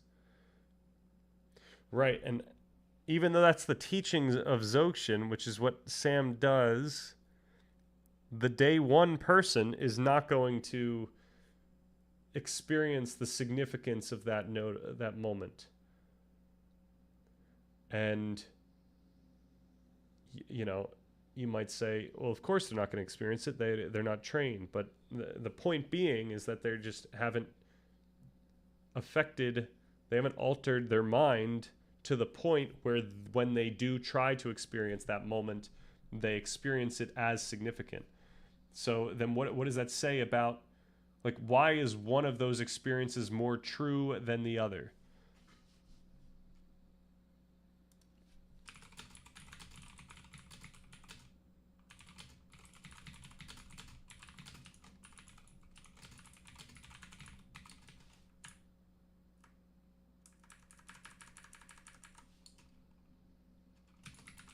Rather than make some case about the truth of existence, we can talk about these practices in how they can affect the way that we experience the world. And we can point to both phenomenological report. Actually, we could point to all of phenomenological report, Buddhist observations, and neuroscience to make this more precise. All right. I have a question related to philosophy of math. All right, we might not be able to do philosophy of math right now. I'm too deep in the weeds here on meditation stuff. Yes, in my opinion, it's too advanced a topic for your interests. Was too advanced for my book. They do say it's a process of recognizing your true nature. I just, my difficulty is understanding why it's advanced in nature. Like, I understand that it might be an advanced thing to get to, right? Like an advanced thing for your practice to get to. But one of the main theses of the document that I'm working on is that while certainly precision makes it, more likely for someone to grasp perhaps what the person's trying to communicate, it's not the case that something that's more complex is inherently like more true in a sense. Like, we're trying to make this as accessible as possible so that you can grasp the main takeaways. So I don't know, that wasn't actually a comprehensive argument here. So yeah, what am I trying to say?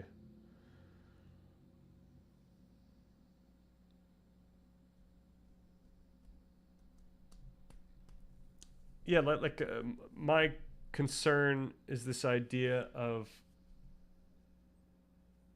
like something like Dzogchen being like, it's something where if only I like understood the concept much more clearly, then I would understand the truth of it in some absolute sense. And yeah, like I would just say, unless it deals with what we can actually point to as something that we're allowed to say is like true in like a empirical science sense, then I don't think it's going to ever get to that level of that status. But maybe I'm wondering why the complexity of Dzogchen matters here, or the advancedness. What's your perspective on the disagree? I mean, obviously it's going to be advanced in the sense of like, I don't know, perhaps following that practice, but we can simplify that practice. I think Sam simplifies Dzogchen in his introductory 30-day course or 28-day course. I think he does a phenomenal job at that. What's your perspective on the disagreement in set theory between intuitionists, set theory? I don't know, and I don't know if I put very little thought into set theory, who believe infinity only exists as potentiality because it can't actually be constructed. And yeah, like it sounds like we're just getting into like a philosophical semantic discussion, and I have the same answer for every single philosophical semantic discussion. I think they interpret it as a foundational that subject and object are added onto. As a foundation that subject and object are added onto.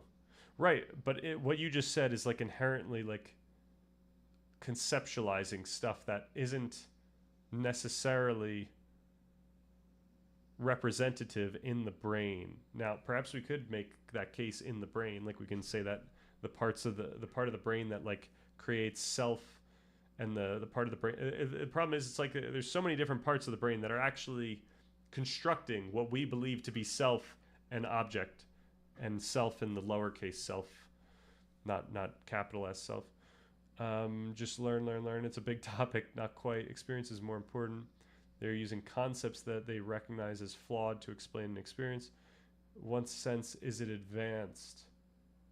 Okay, I was just going off of what you said, where it was too advanced for like, I guess, my interests here. but in my mind, if it's like if Dzogchen thought is really fundamental and helpful for people to understand part one stuff, then I would like to teach it in a way that's very simplified. But I'm still trying to like suss out what it's saying in a sense. But to my understanding, it's not only a semantic disagreement; it's an ontological and metaphysical disagreement about the nature of mathematics. Right. Yeah, I think semantic disagreements are often about ontological disagreements and perhaps metaphysical disagreements.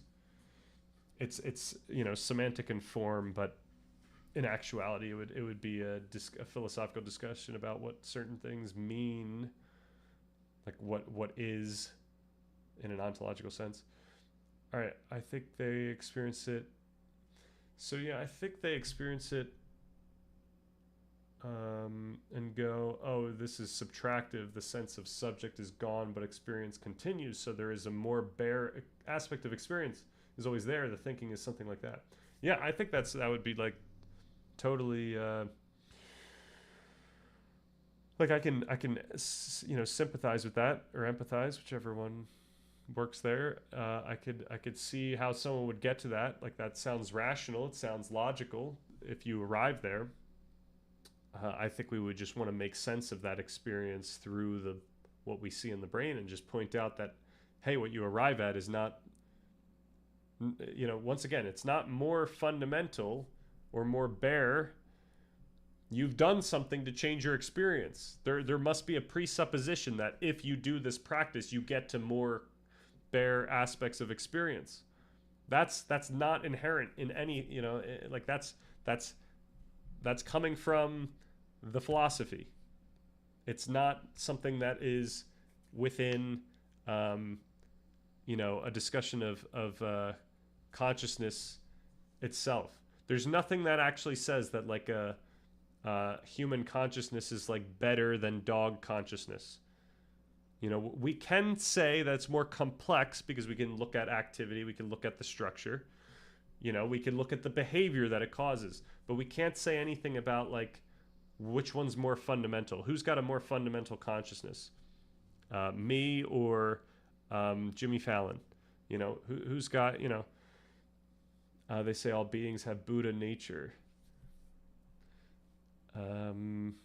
Right. So this is the issue I'm having. Like when we are describing characteristics of all human consciousness, then we have to describe characteristics of my consciousness as well as the yogi's consciousness, and we're not allowed to just take insights that the yogis get about their consciousness and give that to me, and we're not allowed the other way around. And really what I'm saying is we have to be careful about what we say to be as existing as a truth about consciousness, because these truths about consciousness are coming from the yogis. They're heavily influenced by what the yogis believe they are finding when they do their practice.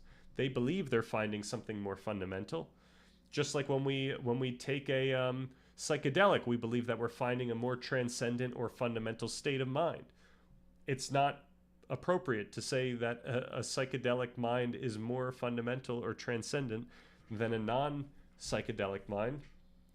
This is the whole deal about just going back to consciousness.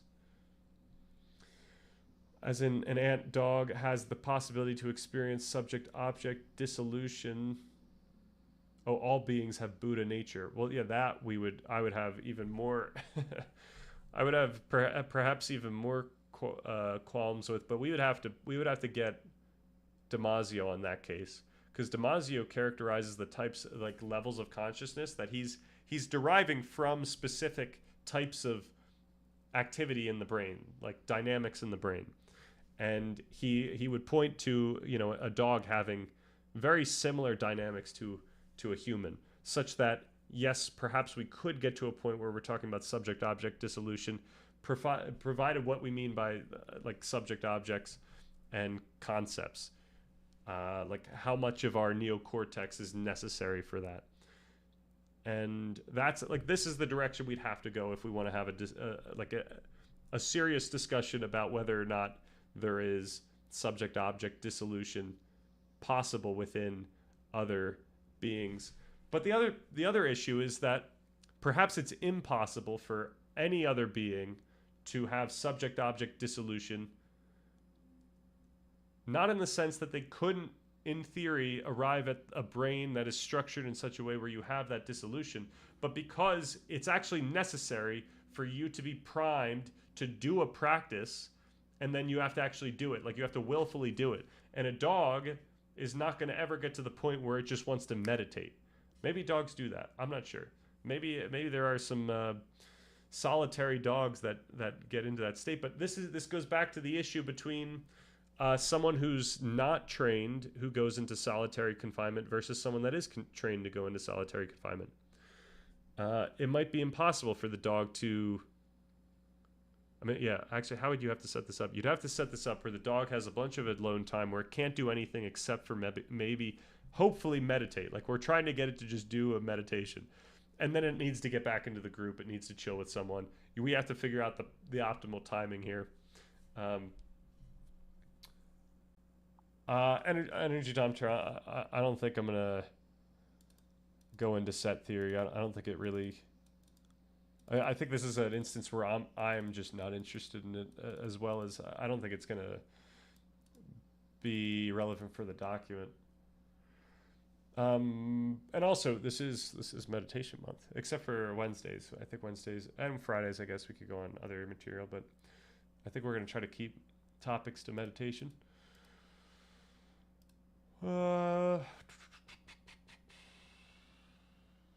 It feels like a layer has been taking off. Yeah, I don't doubt that it feels like it. And you see the layer of subject-object reemerging and dissolving, reemerging, maybe, and dissolving over and over. Brief glimpse, over and over, become more stable, and it becomes apparent one is a layer built upon. It feels like one's a layer built on top of the other.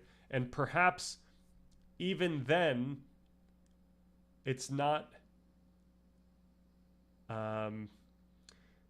like, once again, every single person that practices this now has been primed by someone telling them a way in which they can conceptualize their own experience.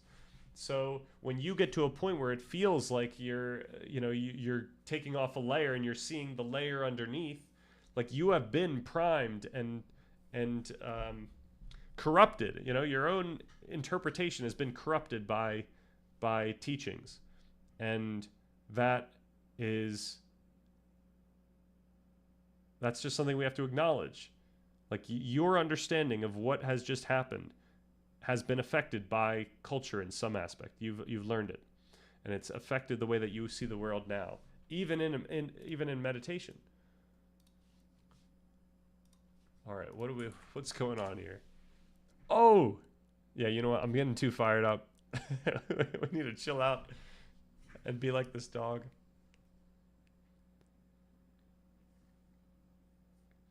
Could we talk about Wednesday or Friday? I don't think that topic. I don't think it's something that is gonna give us, like, I already know how that conversation is gonna go. I think it'll be interesting to maybe learn the nuances of the different ontological interpretations, but I don't think it's going to be super fun or helpful for us. I don't see the relevance of this at all, of this picture.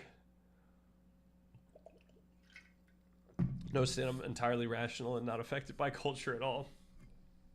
You can go 10 different non-dual traditions all saying different contradictory things. Ultimately, you need to come to your own understanding and see that it really stands outside the possibility of conceptual expression. So the whole project of expressing it accurately or definitively is pointless. Absolutely. Yep. Yeah. The only thing I'm trying to make clear is that we need to be careful about whenever someone tries to express it in a way that is, like, the cool thing about where we're at in our linguistic journey, because of linguistic philosophy, is that we can use the same linguistics that we understand are contingent now, right?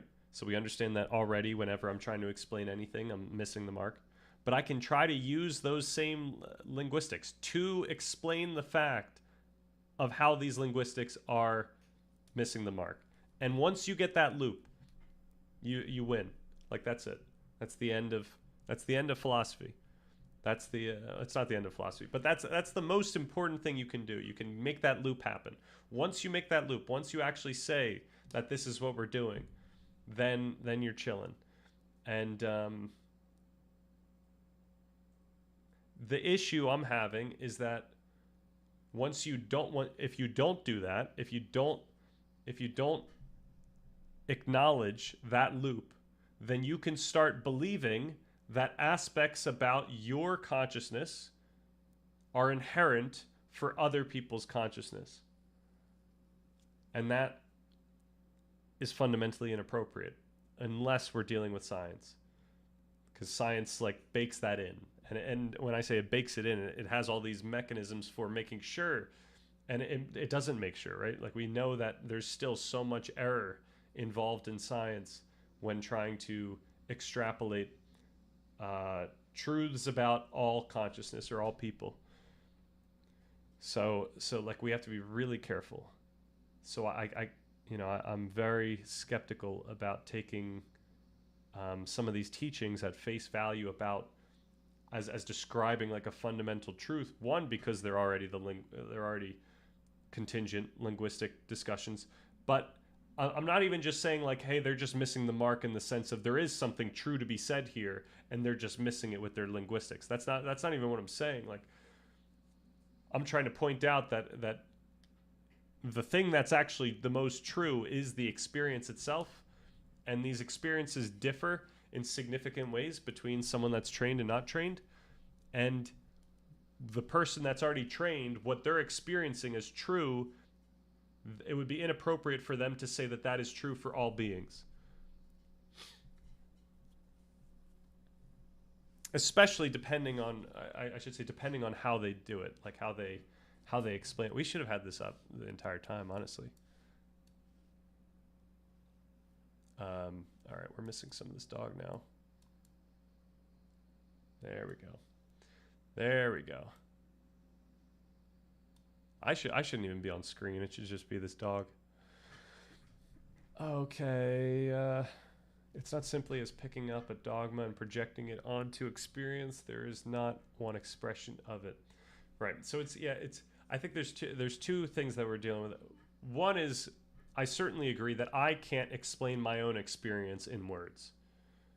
But then, even worse than that, I cannot take something that I cannot even try. So I certainly can't explain my own consciousness in words. I definitely cannot try to explain something that's true about all consciousness just based on what I believe to be true about my own consciousness. Not just because of the first thing I said, but because now there's this second issue that there is a difference between, like, we now know the neuroscience behind this. Not all brains are the same. So we're not allowed to just say, like, just because you experience the world in this way, that means that everyone experiences it in this way. Even if that way is non-articulable. There's a different non-articulable experience happening for the yogi than there is for me. That's what I'm getting at. There's two layers of separation. Okay. It's not simple as picking up a dogma. Okay, first of all, I want to try to. There we go. It's not as simple as picking up a dogma and projecting it onto experience. There is not one expression of it. Right, but I think maybe another thing I should say on top of that is it's really important that you make that loop about that second thing I just said. It's important that you make the acknowledgement that your own experience is different from all other experiences of all beings, even the ants, and that when we're talking about some aspect of experience that we find in our own phenomenological journey, we're not allowed to make that case for ants. Because ants have a fundamentally different consciousness than we do. So there's two issues. And I might even, I'm actually pretty stoked that I got to this. I might have Jem and I try to say more precisely what I just said with the transcript. Okay. A different consciousness. Absolutely. Can we read this article related to time?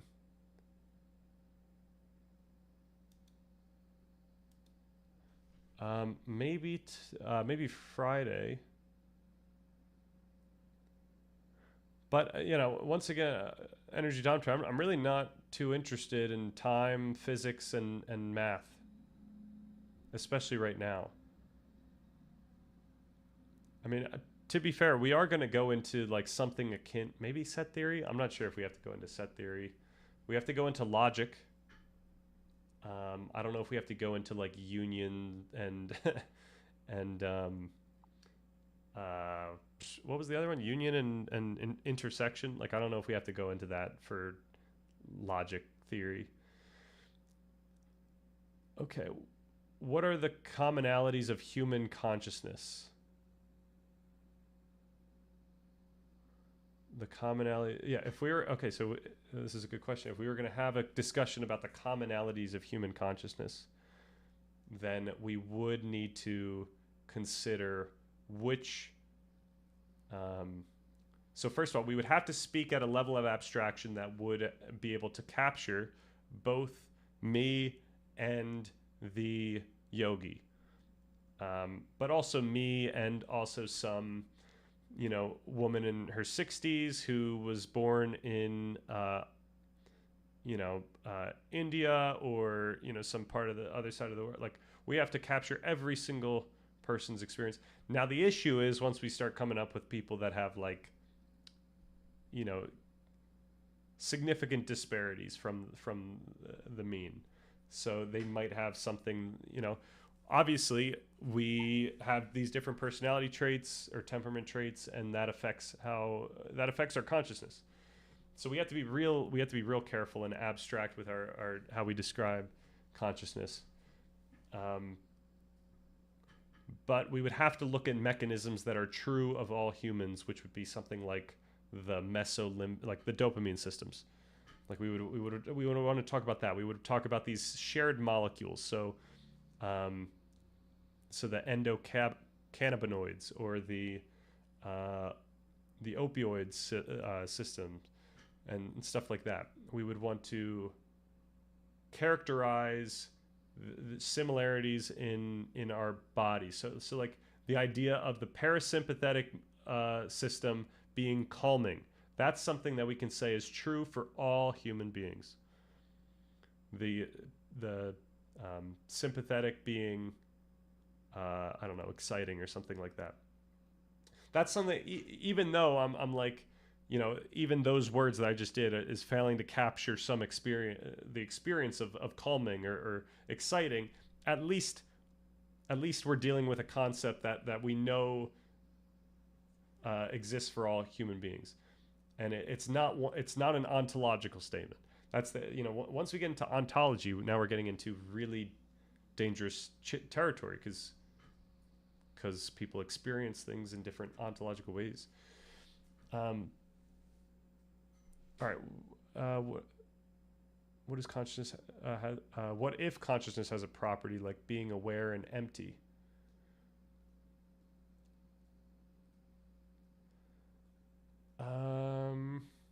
Being aware is, I think, much more easy to. Is the phrase like circle than square? I think being aware is actually quite, like we can tie that to consciousness, like that we could say is a property of consciousness. Emptiness is one that takes on a much more complex ontological statement. It would be easier, once again, this is what we do in the document. It's so much easier to make the statement that consciousness for every human is dynamic than to say that it's empty. Emptiness implies much more than just dynamic. And you might say that dynamic implies emptiness, but once again, emptiness is going too far in terms of like adding in cultural weight. Dynamic is, we're just pointing out that everyone's experience is changing, and it's changing based on these systems that we know to be the same in each person. We know that neuroplasticity is existent in each person's brain, and therefore their experiences are going to change in subtle ways, even when they feel the same. Okay, I just found an elite video. Nice. What's the video? That would be Tibetan thinking, probably. Were you on board with the second and third turning? It depends what you mean by on board. Like, I'm not taking any of these as like truths about our consciousness. I would take these as to be like, effective or less effective ways of conceptualizing consciousness, conceptualizing characteristics, fundamental characteristics of consciousness. And I don't think that I would go in the direction of emptiness yet, given what I know. I mean, I would have to be thoroughly convinced, but I'm not a fan of using emptiness. And when I say I'm not a fan, like what I'm a fan of doing, I will put in the document. And I don't think that it would be effective for us to use emptiness. This is like an experiential correlate. Can you please click the article's link to read it on Friday? I don't think we want to read this on Friday. I apologize, Energy Dompter. I'm turning down a lot of things, but it's just out of the scope of like what we were doing last month, what we were doing this month, or what we even need to be doing next month. Like, these are just things that I don't want to even internalize them. It would take up space. I don't think you guys are using the same definition. Stan is on here talking about glutamatos, while Dom is talking about esoteric Pali knowledge. Don't get it twisted. Yep. No, that is true. But I'm using neuroscience to make a case for why I like different conceptualizations about consciousness more than others. Treco, emptiness, second turning and knowing, cognizance, and third turning. When they say my mind is an empty knowing, the empty part is the second turning and the knowing part is the third turning. I like the third more than the second here. The third is the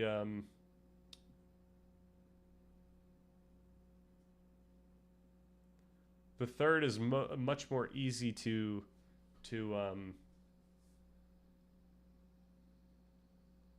make.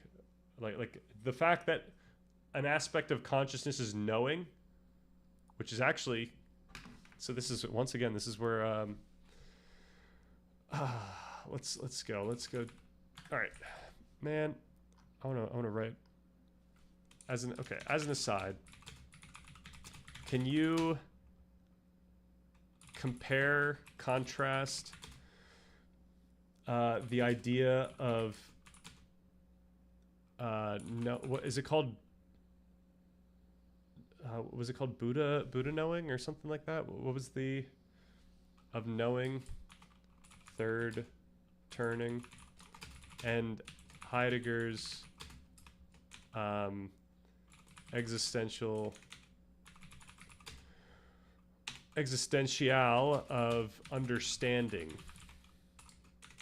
So once again, this is like Heidegger kills it already. But when Heidegger talks about understanding, he's talking about, obviously being, like meaning and stuff like that. Which I think is the same type of case that is being made with this third turning. And I'd imagine, by the way, that Heidegger was either knowingly or unknowingly influenced by Buddhist language. So I'm not trying to like pit them against each other. I'm trying to pit the outcome. Ooh. Box meditation. What is going on here? Oh, box meditation. Okay, that's the one where you go it's a breathing, right? It's the same duration. In, hold, out, hold. And what, you're listening to Wittgenstein quotes?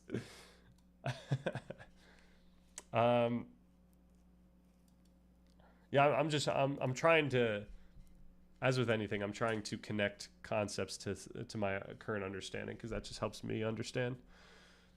Unfortunately, that's the downside of this being a learning channel sometimes more than a teaching channel.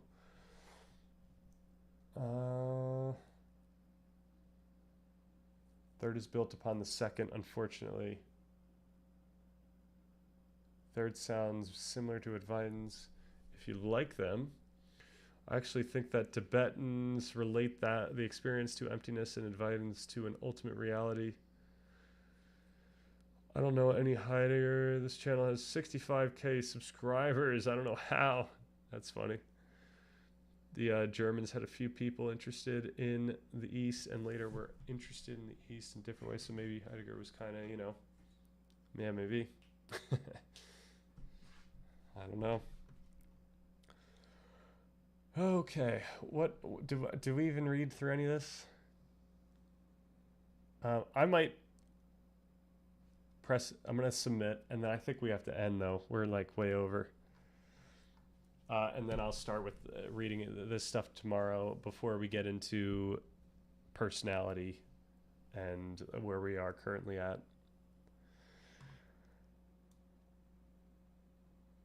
But yeah, can I gank this dog here? Whoa. This is AI. I guess it was obvious this is AI, but this is so AI that they left the prompt. Nice. Okay. This is AI. Yeah, I should have thought a tiny bit there. Okay, is it okay if I link the article Friday and you can ask? No, I don't. I just don't think that we should do it. I don't think that's a topic. I just feel like when we jump into these topics, everyone, including myself, sometimes are less interested. Are you into that mindfulness book? I thought you would be into Theravada. You could drop it if you want. No, I want to follow through with that. I'm in it. I'm not too far. They just started talking about the. I forget what it was. It's the first list. It's really early on, but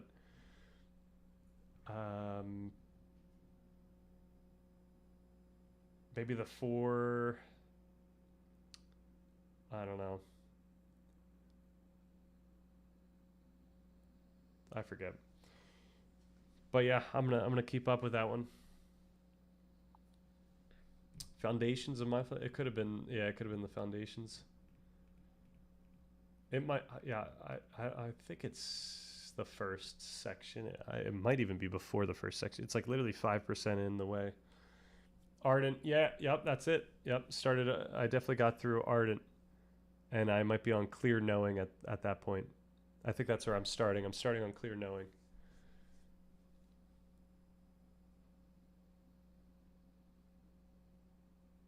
So yeah, despite the fact that I'm making a big stink, like I'm enjoying like getting a sense of all these different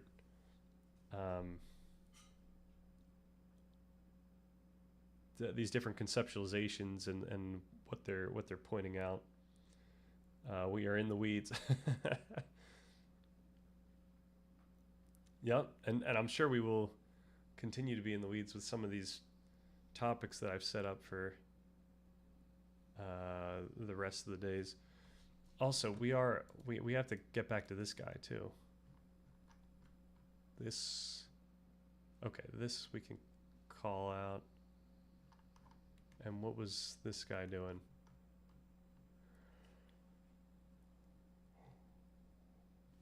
Oh, okay, it was the East Asian Mahayana. That's okay. So I have to remember that was the Mahayana Tibetan. Right. All right. Until tomorrow. And we will get back into it. The joyful man of many subtleties, known as Dominic of the Southern Isles, talks with much determination and wisdom. He is of the Golden Mountain Pass, where the Golden Hedgehog what's the Golden Hedgehog? The Golden Hedgehog lies.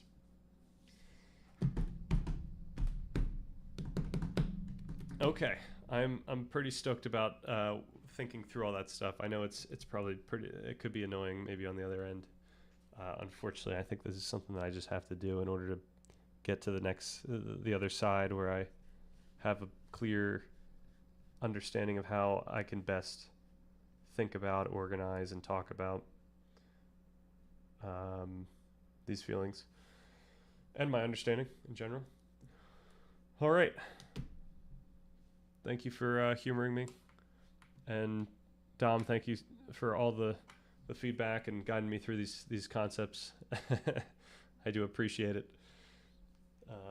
Definitely learning a lot, which is awesome. All right. See y'all later. Have a good